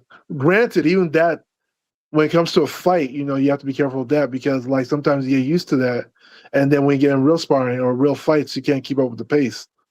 But mitts are not is no replacement.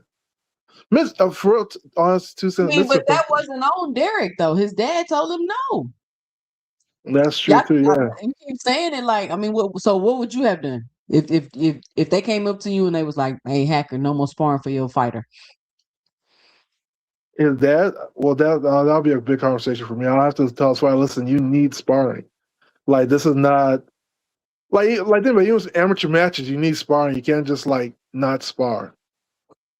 You know, Yeah, I get it. like And that's so did incomplete they. training. Yeah, And so did they. You think Earl don't know that? This man is a like veteran. yeah. I mean, because honestly, too, sometimes myths are overrated. You know, like you don't really get as much as people think you get out of myths. You know.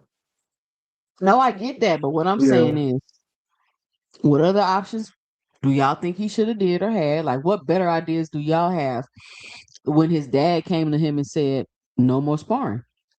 I would been like, well, your son needs to tell me that. And your son needs to, and it needs to be documented that this is how it's going to be. Because tomorrow, you're not going Wait, to say, hold I on. can Let me get stop you. you, Leo. I'm not moving off of it like it's factual. I'm just taking the information that he gave in this interview and I'm just thinking out loud. That's the same thing I did when Earl did his interview. I'm not saying that I'm not taking a side. I'm not saying who lying, who telling the truth.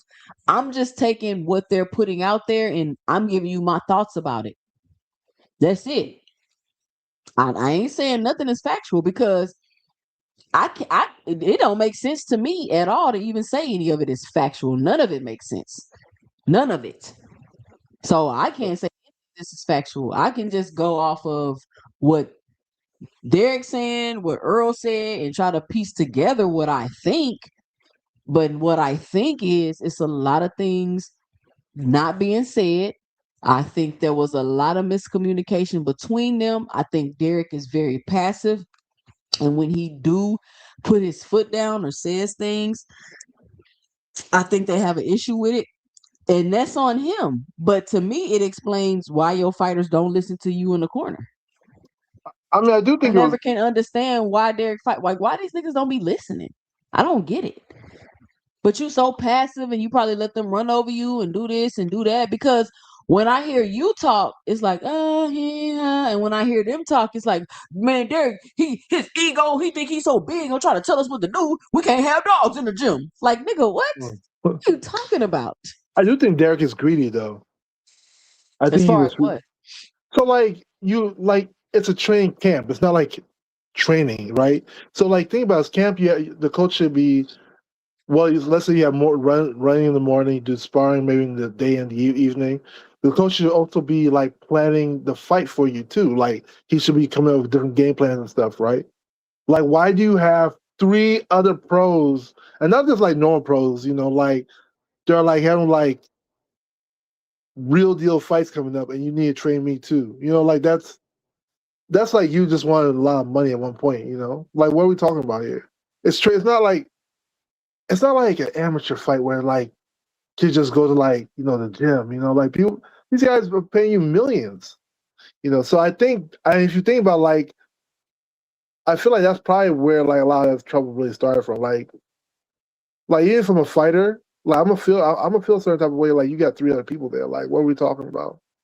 And it's not like we're all in one camp. It's like you have three different training camps, and a training camp is an all day thing. How does that work for you?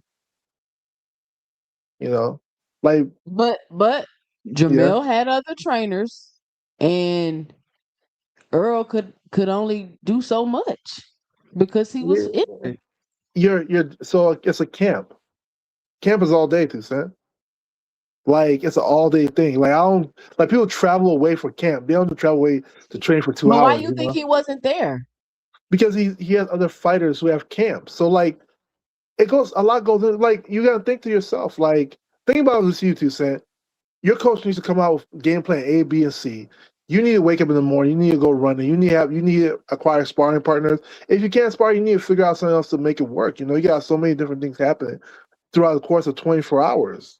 Because at the end of the day, after you have that fight, he's going to take a percentage of your So purse. who was in camp at the same exact time? It's not about, no.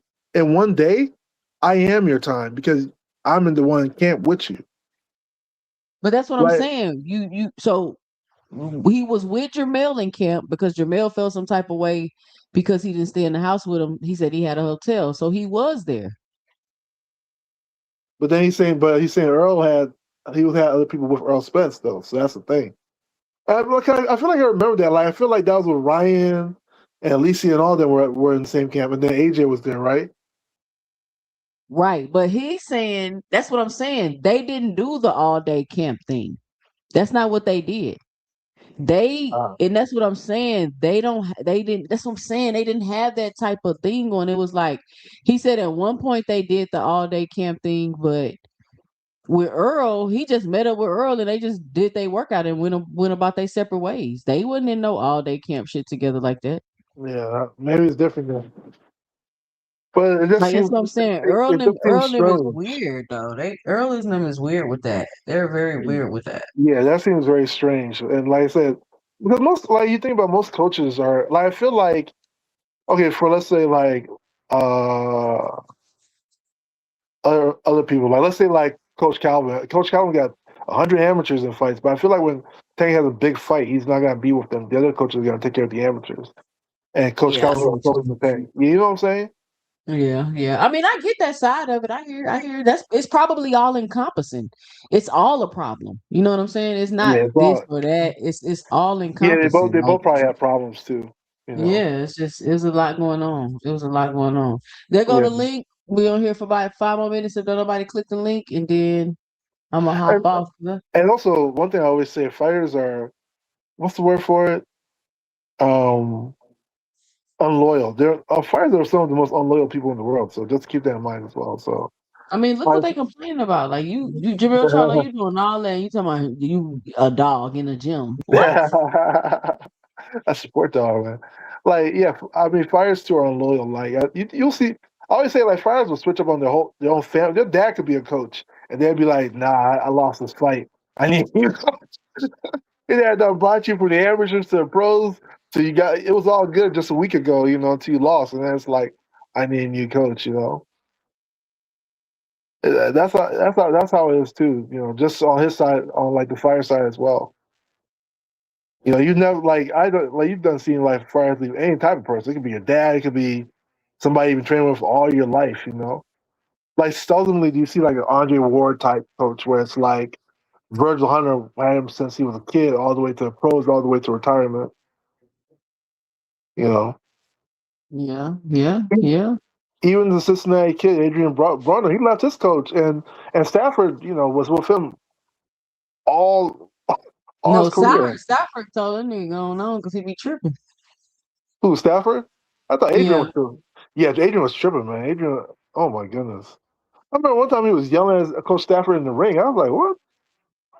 he got me tripping. What? They get punched Diabolical. in the head. Come on, these are people that get No, punched in the head. Like the expectations people have be too high. I think, you know, sometimes when you start making that money, you start becoming a superstar, you forget who you are, too, you know. I think that's what happened to Adrian. Oh, we Like, got to keep in mind too. My bad, not to cut you off. I just seen Mhm. somebody say this in the chat that the altitude issue with Earl Spence in Vegas, and then I'm hearing he's not even in Australia yet. So I'm like, bro, like, what are you doing? It's not like you never fought overseas before. You know, you got to go early and shit, like a month. You can't just go up like a week of the fight. I, I think EJ's going to retire after this fight. I'm not gonna, I hope he wins.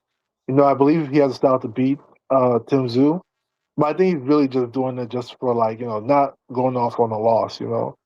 I don't Man, I don't even know. I don't know what's up with Earl. He probably I don't. I really don't. I don't know what Earl be thinking of doing. I'm a fan, so it is what it is. So I yeah. don't know. Only Like he do a lot of speculation. shit that he do a lot of dumb shit. I mean, they're young boys too, you know, they're young Man, guys, Earl you is grown as hell. know. He's from Texas, man. Chill out. And then well, I don't care. I don't care No. where you from. If you do a lot of dumb shit, you do a lot of dumb shit. I mean, he got away from Yellow Beezy, right? So I think he was wilding with him a little bit. I think that was Man, hurting ain't no him. telling what he got caught up with that. That's a whole Man, nother yeah. That's conversation. a And whole people don't that's a want to talk about it. I don't see nobody be talking about it. I don't see nobody talking about it. because you know I feel like you're snitching, you know, like And I don't but even talk like about that was a I know a problem. lot too. I don't even talk about it. Yeah, that seemed to be a real situation. I feel We like gotta that talk was about like it the this episode. stimulus, you know? Yeah. Yeah, it was Yeah.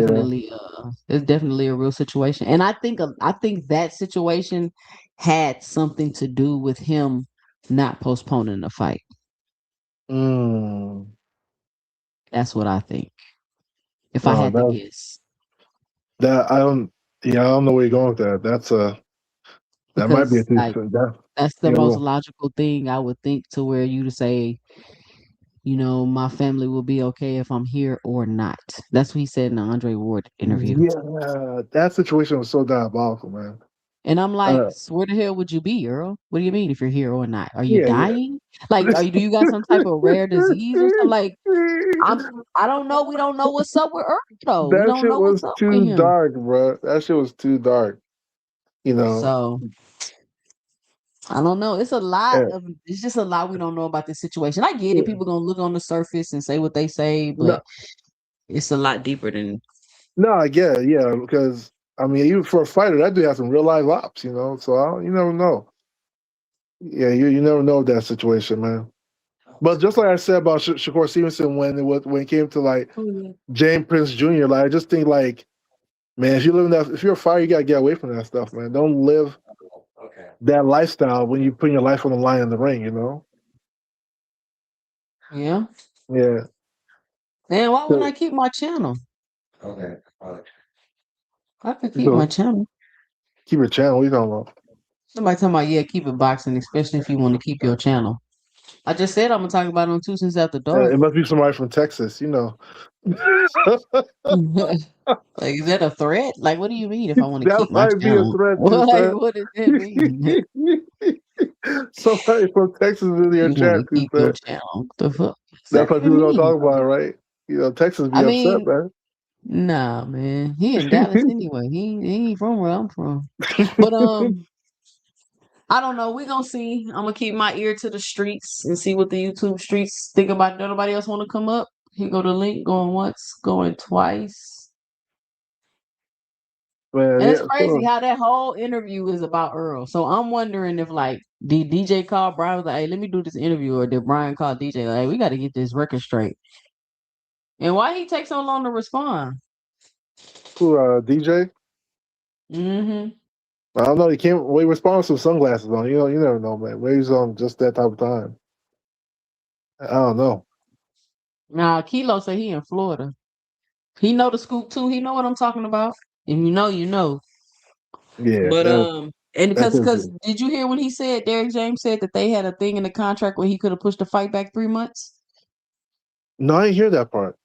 Must Yeah, have he missed said they that had a part. thing in the contract that they could have pushed the fight back 3 months. And I'm like, so why didn't you just push the fight back 3 months? Like He should have. Yeah, whatever whatever the reason for whatever the reason is that he didn't push that fight back is what he's not saying. That's what we don't know. that's some We real shit. don't Yeah, know why he pushed the fight back. And I think why he didn't push the fight back. And I think when we find that information out, we could really just see what's up. see what's up. Yeah, I agree. Like he should definitely push that fight back if he felt like he wasn't into it. You know. But Mm. I don't know. Just it's sort of crazy. I mean, It was unexpected that he would leave his coach because from the outside looking in, you thought they were close. You know, you thought they would be like closer than that, but No, I didn't think they was close because I would listen to how they would like talk and communicate and things and like they had never been to each other's house and shit and Derek's still working a full-time job and he just trained. They just meet up and train and go about their day. Like I listened to how they deal with each other throughout the time. I didn't really think that they was like just super close like that. hmm. Well, he has Go. another What job. you mean, Kilo? What is go to six? Go to six, 2 cents. What that mean? Go to six. And what is this in this picture? Is that you kissing an ultrasound or something? What is that? You say you're sick, man. Ain't that what it look like? That was diabolical. She said. She said, That's "Kissing what it look like. ultrasound is crazy, Look at man." it. You don't see that? I can't. Now that you said it, I can't unsee it. I wasn't thinking about ultrasounds when I looked at the picture, but now you said it. Yeah, I can't unsee it. That's what I'm saying. Yeah, That was diabolical, though. You know, I mean, I saw an earlier channel where people were talking about like when is the right time to leave a coach. You know, I 'cause mean, only you know. It's nobody can tell you. that's the truth about it. You know, Only you know. Nobody can tell you. And I mean, maybe you leave and come back. Like you never know. Floyd left his daddy, didn't his dad went to prison too, son. he? He left whoever was training him, didn't he? Who was at that train Oscar De La Hoya at that time? Floyd Senior. His daddy, right? Yeah, his daddy. Yeah. Okay. Oh, I see. I see what you're saying. Yeah, I get you. I get you. Yeah, you're right.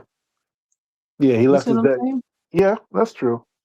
So I mean, it happens. Like And then he I left think Roger. sometimes I think people just like to overreact to stuff. You know, like Yeah, I'm not saying it's not unfortunate. It's happening. I'm not saying it's like good. Or, I'm not saying that. I'm just saying like we don't got to overreact to everything.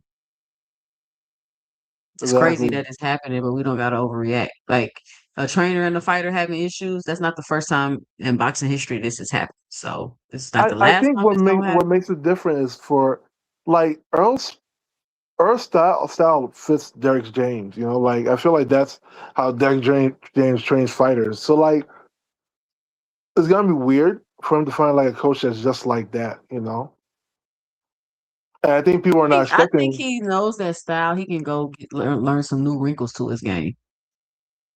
That's true too. I mean, we'll see how he looks with Tim Zoo. You know, I guess he's working on movement and stuff. I mean, I'm not gonna lie to you. I think Earl is pretty much like done. Yeah, yeah. I think he's done. I think he's skilled, but I think he's also like I mean, honestly, he can retire, man. He's a great fighter, man. Like he Yeah, can like retire. he's done. Like this is his I think this is his retirement fight. Like he's Yeah, done after this. I'm and not. see, I have no high expectations of nothing. If he win, great. If he lose, great. Just yeah, you know what I'm saying? Like I feel like as a yeah, fan of Earl, like yeah, I can't ask you to do anything more. Like you literally, you only thing you didn't do is fight Keith Thurman. That's the only thing you damn. did. Why not? At this point, he should have. Like, I get it. Like, Keith Turner didn't give you a shot, but Man, he said he would man, never fighting him. He meant that shit. What up, Juke? What up? What up? What up? what's up, dude? Hey, how y'all doing? Boxing Hacker, what happened to your promoter? Who's my promoter? 1942 Nitro. Wow, Tuesday, you crazy, Damn, man. Dondrick, why I gotta be out the EJ clan? Ain't nobody ride for EJ harder than me. Cut it out. Yeah, I just came. I heard some of the interview. I've been listening to you cook. I just kind of couldn't hop on until just now. The whole trainer thing will always cause debates among boxing fans. From what I heard, I didn't hear all of it. I hear what Derek saying. I hate this. I just wish they would. I wish EJ hadn't even mentioned it, so he went after rebuttal. The court case was enough. I don't know what happened with that. I don't know if they settled or what it was. So that's what's so weird because the last thing I remember is that Derek wanted. I do think them getting the extra people in the camp changed the dynamic because I don't know if y'all remember, and I'm gonna blame Ryan Garcia. Why not, right? Y'all remember when Ryan joined the camp and he was given, I guess he was given Derek, like I think the percentage not just off of the base pay, but like the back end too. And I think Mm. that I remember that was the whole thing. So I remember Derek Ryan said something about it. Like this is back when Ryan would like throw little shots at EJ and stuff. And I remember that very like vaguely, but I remember that's when it changed because you know the whole reason why some of these promoters prefer like certain boxing outfits is because of how the pay rate goes. And so, to my understanding, you know, you do get a certain percentage, and he's always giving him that percentage for all this time. But I guess, you know, then they can give you bonuses, right? Like, so EJ would give him bonuses off of like the back end, but you're not entitled to the back end, right? So I think once you had Ryan, you know, he's coming from Golden Boy, so it's a different pay situation, right? And I guess they pay people off of everything. I don't know. But I remember that leading to something. So I always blame Ryan Garcia for the reason why they had to go to the court. They had the money issue or whatever. But this also makes me question how between the camp for Bud and that situation with the money, how soon was that an issue? Like was that a variable before the camp? That's why I question. I don't think it was. I don't think it had never been an issue until after he got those new fighters. And Okay. then I Yeah. think him and Earl had a communication. Earl was like, "Damn, I'm wrong," and woo woo woo. And then I think Earl had a conversation with Al, and Al was kind of like, "You've been paying them what you're supposed to be paying them, and Right. you've been giving them bonuses." Right. So basically, So, so I think So they're that's trying to throw them texts in there, like, he talked to his financial advisor after he sent you that shit. yeah. And I remember Al saying that because I remember that wasn't a lawsuit. Like, okay, no, this is the percentage you're supposed to get. This is the percentage you always got. You had no problem with it. And I know he never had a problem with it until Ryan came. And now you're getting more because now you want to eat off some of them people's, back end. But again, that's the reason why certain people don't like certain, people. They want a bite at your entire every dime you get, not just whatever, right? But again, you get. But I don't. Is there a right or wrong here, Drew, or is everybody just entitled to their perspectives? I think it's about what you agree to, right? To me, this is just me. When you're a trainer, you have a much longer career, right? Like if EJ might be out the game, Derrick is still gonna be training. Like you have a much longer. You have wait. Like the opportunity for you to make money is so much more. It's so much longer. Multiple times. Like look, he had freaking AJ, Spence, Ryan and Charlo. So he's getting Ryan. 4 different checks, right? Ryan, all at the same time. And so he's never like it's not like he's like a fighter who's getting paid once every 6 months or once a year. No, you're getting multiple checks all the time. So I completely understand why your percentage would be off of the guarantee. And then let's say you're not getting a guarantee, then okay, I'm gonna give a percentage off, whatever. I can understand why you would negotiate less because this fighter has a very limited time in their career. You don't. You have trainers who are freaking 70-something years old. You can do this forever. True. He can't. So to ask for such a big chunk when you're not the one taking the that is a great point, Jupe. I gotta clip this. You're not right. So you have you have more longevity, and now you want to take a big chunk, but there was something happens. Look, who got injured? Who got beat up? It was Errol. Derrick is fine. Yep. These fights when he's in these training camps, the training camps are not chipping away at your prowess as a trainer, but they are as a fighter. So I do think that demanding like a large percentage off of every single thing is ridiculous. Plus, you got to pay your manager, you got to pay. It's a lot of people in your pockets, and so that's just my opinion. So I think what Al told him is correct because then I can give you a bonus if I want to, right? But again, you're in the gym. If I don't do what you say, if Earl do what he say, Earl got to eat it. There are no negative consequences for Derrick James. How does he lose? How does he lose?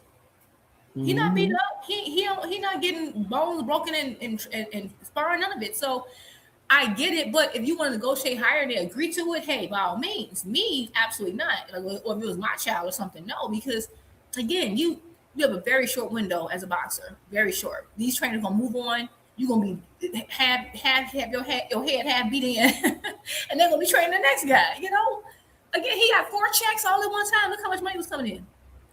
That is such a great point, Jupe. I mean, seriously. And that makes sense why the trainers get like what they say 10% of your purse. Yeah, but they get 10% of your purse. And he's getting 10%. It wasn't just 4 regular guys. They were all 4 top names in the sport. And they were all close to or around the bigger fights of their careers. Like these are huge fights. Like now I will give James this credit. He had the hardest boxing schedule I've seen of anyone in a long time. So yeah, I don't know, but I still hate that because I still like Derrick James and it is what it is. But the question I had that was weird to me when he said the reason he didn't spar is because Earl's father said not to. But how does Earl's father have a say? Earl's a grown man. Same question I asked. Huh? Same question I asked. Yeah, like how is that possible? Like how is it someone you're not, because this is a business, this is still a business, you guys have a contract amongst each other, unless Earl's father, is a part of that deal where he has a say or something. I don't get how, I have me and you have an agreement and then like my mom says, oh no, you can't do this. All right, Hacker, peace out, Hacker. Oh, peace out. Yeah, I just thought that was weird. I'm like, how is he able to have a say in your camp? And I don't know what the heck Charlo's talking about. Charlo be going, Like Charlo, you mad and you talking about like I a gotta move with dog, some the dog? Like, come on, a dog. Charlo. What are you talking about? Why do you have a dog? The most distracting thing you can bring is a dog. Yeah. So I mean, what? This is not a day. What makes you want a dog in there? Like, why would you want to? I don't know. Whatever. I don't know. But apparently there's something went wrong, and maybe it was a management of just those high profile names. You have 4 high profile names. That could have been a thing, but I think I bet you the truth is somewhere in the middle, and both sides have a little bit to blame. That's what I'm banking on. But other than that, I don't Absolutely. know. That's what I really think is what's up. I think both sides got, and Earl took a lot of his, and I think that Derrick James got to take a little bit of his. Like okay, and it happens. Life ain't perfect. We don't know where their minds were at that time. Things happen, and every camp ain't gonna be great. That's gonna be like, oh, they told us the camp was great. Well, of course they're gonna tell you every camp is great. We know dang on well it's almost mathematically improbable for every camp to go great. It just don't happen. Like what they want them with people to say though. Right. I mean, once they're in promotional mode, I don't really go off what they say. I go off by what I can see. Because they're in promotional mode. They're contracted to do that. I've never seen anyone say, y'all, this camp was terrible. I couldn't find the appropriate sparring. My knee hurt. I just never seen that. So, but it is Yeah. what it is. It is what it is. Yeah, that sucks. And teachers asking me, oh Lord, I shouldn't even mention teach because he's like, what you mean? I said that. And then he right in the chat. Why is Jupe saying I'm blaming Tank fans for wanting Shakur versus Mason? I'm blaming Tank fans for pushing an agenda, constantly criticizing Shakur when Abdullah comes up in the conversation. Y'all Okay. think the problem is, and I got about 9 more minutes left on here. Teach. So if you want to get cooked, the link is in the chat. I'm gonna be real nice. I'm gonna just say it like this because I don't want Teach to feel like he's being jumped on, like they were saying we did at Cam's channel. I will say this: people make comparison of fighters all the time, and I think that you guys are perfectly comfortable with this when it came to Tank or people that you maybe not a fan of, right? Like for example, people always say when we talk about Tank and Shakur, like Shakur got the Tio fight. Oh, see, he's fighting this guy, and Tank doing this, and Tank doing that. Y'all did it all the time, all the time. Shakur's been unified. Tank ain't been unified. That's a factual statement. Am I going to complain about it? No, it's a factual statement. But I could also whine and say, oh, you compare him in a negative way. Okay, but that's what we do as boxing fans because they're boxers, right? So I think what's happening is that some Shakur fans are saying that they're basically getting the same thing they've dished out, and you don't like it because I can see if we said something that was false. Some Tank fans are saying that this is that the landscape of boxing is changing, and that you have these 2 or 3 guys that's coming up, and they have potential to blow past some of the more established guys. That's a reasonable argument or opinion. Was it negative when y'all was saying, oh, Shakur ain't did this or Tank ain't? No, y'all were perfectly fine with it. So I don't see why it's a problem now. It's just that you're not on the end of the spectrum that you like this time. So, you'll get over it. That's not an agenda. That's a comparison. Was it an agenda when y'all were doing it with Tank and whoever? Was Tank and Devin, Tank and Shakur? Yes, it was absolutely an agenda. They just gave their hand, Jupe. Right. So what you're right, because what you're saying to me is that y'all had an agenda. Now you see, that's why it's still like an agenda to y'all because y'all had the agenda. So it's like somebody that keep accusing you of cheating, and you're like, well, right, because they were cheating. cheating. That's all it is. So now, now that the people are doing the same thing, like, wow, because first it was like, yeah, Tank's, yeah, it's just Tank though, but still, but now you're seeing it's multiple fighters who, have the potential. I never said it. What? We got Teach on the panel. Hey, let me say this real quick. What's up? Well, Teach, we got about 5 more minutes. But look, let me say this real quick. So, Jupe, did you see that message that David Benavidez's wife put out? What? No. I think we're going to talk about this tomorrow on 2 Cents After Dark. So hey, y'all make sure y'all join me. I got 40 people in the building. Be sure to punch the like button if you haven't already. I got about 6 more minutes left. Be sure to support the channel before we hop off of here. If y'all like these live reviews I do, let me know you like them. And the way you let me know you like it is by supporting the channel. If you don't support the channel, I'll be like, they don't like that shit. I ain't been to do that. They don't like that. But look, so David Benavidez's wife put out this long message, and we're gonna talk about it on Two Cents After Dark tomorrow. Y'all make sure y'all come back 8:30 p.m. Where 9:30 p.m. Where she's like, I'm calling off the wedding and I can't do this no more. And I've been carrying this heavy burden and he's been struggling with things that I'm sure you all are aware of and all this other stuff. So now it's been a bunch of jokes and memes about David Benavidez doing coke and all this other craziness. And What? so I just came Oh, across this I just came across this video somebody posted and they're trying to say that he was slushed. I guess that means high.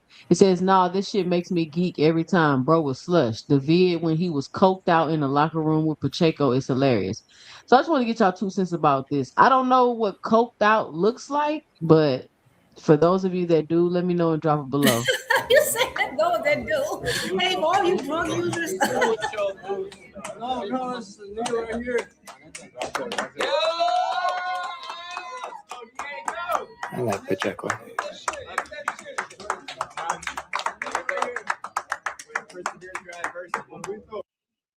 So for some reason, that's the video they chose to use to show that he's coked out.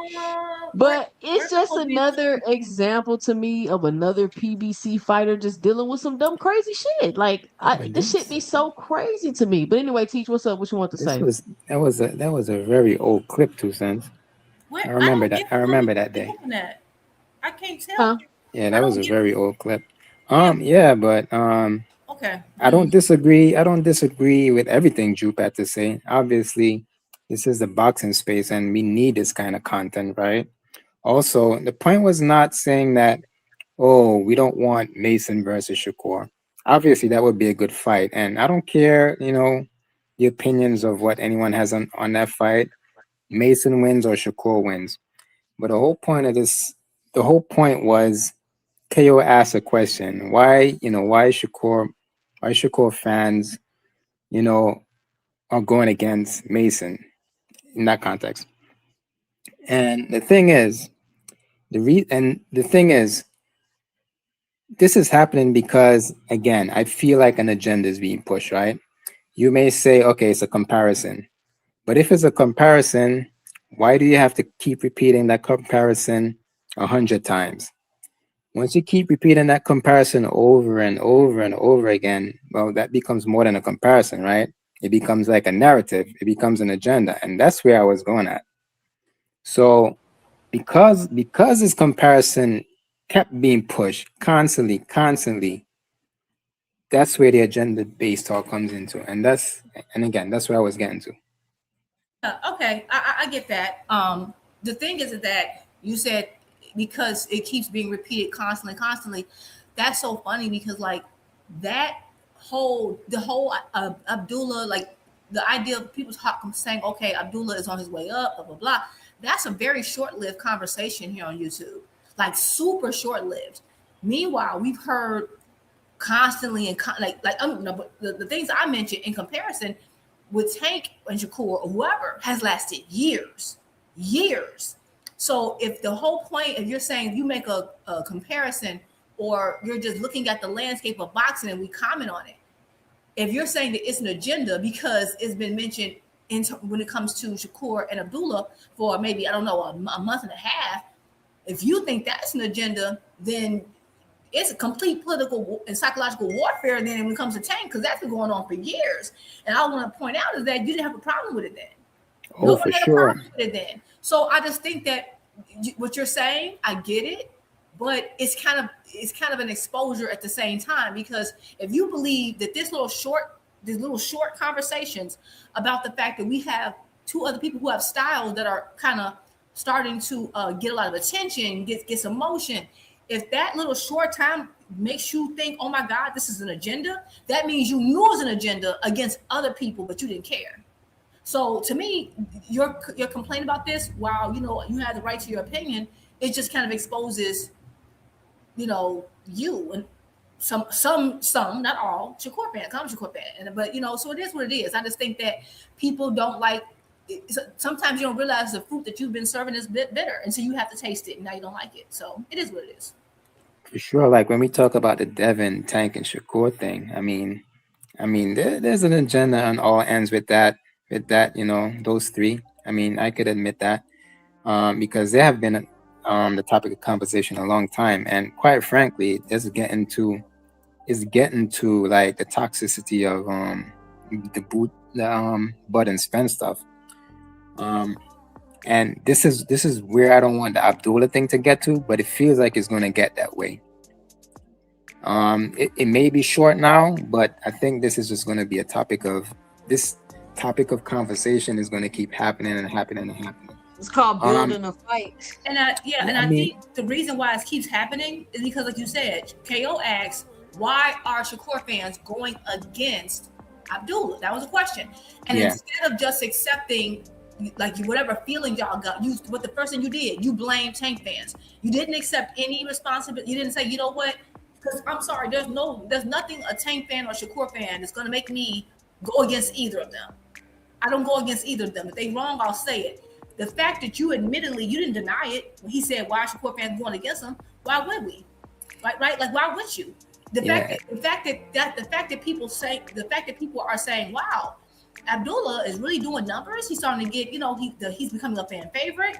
He might surpass some of the more established fighters. There's evidence to support that. Why would people pointing out something that we have evidence support make you go against that fighter? That's again, at the end of the day, the common denominator is you or people like you who have a problem with that, because nothing you're gonna say factually gonna bother me. Saying that Tank Davis never unified will never bother me. It's true, he has it. Why is it? It's not gonna make me say, well, I'm gonna stop supporting Shakur. I'm not.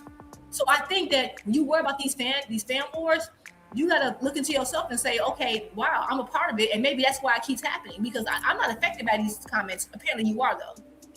Well, I'm not affected by it because I'm a Mason fan, right? And the reason why I have to bring it up is because of the panels that I'm visiting each boxing talk, and I'm hearing this over and over. So it's something that I got to bring up, right? Yeah, just like the Tank stuff over and over, but you had no problem with it then. Yeah, you were fine with it. Again, you're fine with agendas. You don't have a problem with agendas or narratives. It's only when it affects a particular person you don't want it to affect. I mean, I don't think I have agendas because I'm perfectly fine with Tank. You would have spoken up about it. You would have spoken about it, and you didn't. So yeah, I'm perfectly fine with Tank. I'm perfectly fine with Devin. It's just affecting someone you don't want now. That's all. All right. Hold on, y'all. Let me fix this real quick. There we go. All right, we got a quick little debate, real quick little sparring match, real quick. They got a quick little round in. Teach, you got to come back. You got to go find you a promoter. See who's gonna sign you, so you can hop on and get in the ring with this debate. Yeah, this is Shakur Wali Promotions. Sign you a 2 cents boxing. Matter of fact, I got somebody for you, T. Since you independent right now, we got Kadir. You know who Kadir? Yeah, you know who he is. Is he a core fan? I think he like everybody. He got a mix of everybody. He kind of like new. He kind of like a casual, so he's trying to feel his way out. But he signed the 2 cent promotions, and we've been trying to get him some smoke. All right. All right. Head back to work. I'll talk to you guys later. Talking to you, Teach. All right, Teach. Talking to you, Teach. I just want to say, I've noticed that anytime I say something, no one addresses my point. Like never. They don't. They're not going to. They're not going to. Anything I say, they'll just say, you a super duper Tank fan. I ain't hear you defend and that's a lie, because he was on this panel when I've defended Shakur. He's on this panel when I've defended Bud before. But it is what it is. But the thing is about this conversation, this wasn't about attacking or defending either fighter. We're talking about the fan bases. So we're not talking or defending either fighter. And that's the thing you're so stuck on about, because he didn't accuse Tank of doing anything, and he didn't accuse Shakur of doing anything. So I didn't have to defend either one. Where he was talking about the fan bases and how people's comments online is making Shakur fans. He's admitting that it's making Shakur fans go against Mason, which is crazy to me. And I've had Devin fans go say all kind of crazy stuff about Tank. I still never picked against him. Never said, "Oh, he trash," ain't all that. You haven't even heard me say that Devin's feather fisted. You know why? Because I don't believe in feather fisted. I don't believe no one can not punch. I don't believe in that. So that's what's crazy. Y'all are just in y'all emotions, and that's why y'all want to just tell you a super duper Tank fan. What did I say that was wrong? Not a damn They thing. just say that. They just say that to try to throw you off your square. I just ignore them because what they got to do with what I'm talking about? They don't be having nothing to do with what I'm talking about. That's how I know I'm right, because they couldn't say, "Oh, Juke, you wrong." That's how I know I'm right. Them crying in that chat that always confirms I'm right, because they're gonna say, "Oh, you a super Tank fan," or "Oh my God, you're a Tankomaniac." That's all they got. That's all they got. But it's all good. Crazy. Shout out to Juke. Thank you for coming up I hate you missed the whole thing. You're gonna have to go back and start and get it from the beginning. But it was a good interview. Again, just leaves more questions than answers. Every time they open their mouth, they only cause more questions. Nobody's explaining and clarifying and clearing up nothing. I agree. Because until we find out why Earl did not push that fight back, we don't know nothing. I believe there is the answer we're looking for. That will solve all the questions when we figure that out. Which he say he's going to disclose all that information once he's retired. So listen, y'all punch that like and subscribe button if you haven't already. Join members only if you haven't already. It's less than a trip to the gas station for chips and a soda. You know it's gonna go down in members only. I'm gonna have the live streams, the videos, everything, and I'm going to give my special kale salad recipe. I promise you. Jupe, you eat kale? You said, do I eat kale?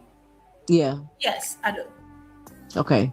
Everybody that tells me that they don't like kale and they don't like raw kale, when they eat my kale recipe, they love it. I'm talking about all the way from kids to adults. So I'm gonna drop my kale recipe, but it's only gonna be in members only. So you're gonna have to be a 2-center. You're gonna have to be an official 2-center, Juke. If you with 2-cent promotions, you should absolutely be an official 2-center. I gotta get my life together, girl. I gotta get it together. Because I am trying to eat healthier. I really am. So shout out to everybody. I've been trying to find y'all some smoke, Juke, but nobody want no smoke, man. But one night I'm gonna have free smoke, and we're gonna open the debate gym up, and we just gonna let people debate back and forth, get some sparring in. But I've been trying to get you an official debate, Jupe. I can't find nobody. They ducking the smoke. You seen Teach ran off the panel as soon as I brought up Kadir. Teach y'all good. Most of the people that don't like. No, you can eat kale, Teach. You can. Oh, I make juices with kale and smoothies, but I eat kale. I make juice. Kale has a bitter. It does have. I'll use a salad. It does have a bitterness to me, so I'm like juice. But I have to wait for the rest. I can give y'all my green juice recipe too. I'm gonna throw that in the members only too. I'm gonna give y'all my green juice recipe.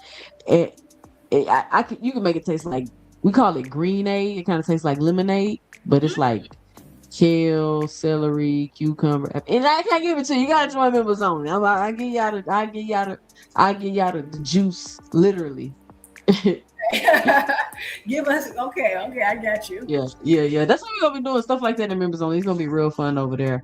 But shout out to everybody for joining me today. Oh yeah, Flyer, you missed the smoke. Oh, Flyer, you trying to debate Juke? Ooh, we got us one, Juke. Flyer, you trying to debate Juke? You can debate if Devin Haney ducking or not. That's a good one. Ooh, that's a good Flyer. What's up? 2-Cent Promotions presents Juke versus Chef Juke Boyardee versus Flyer Frequency. What y'all think, chat? That's funny. That's hilarious. Y'all let me know so I can. It's quiet. I don't hear Frequent. Where you at, Frequent? You ducking the smoke, Frequent? You gotta let me know before I end the live, or everybody gonna say you ducking. All right, y'all. Thank you for joining me. And listen, if you don't want your host all in the videos, timing you out, kicking you off the panel, muting you when you're trying to talk, come on over to 2 Cents Boxing, where we talk everything boxing, and everybody's entitled to their own opinion.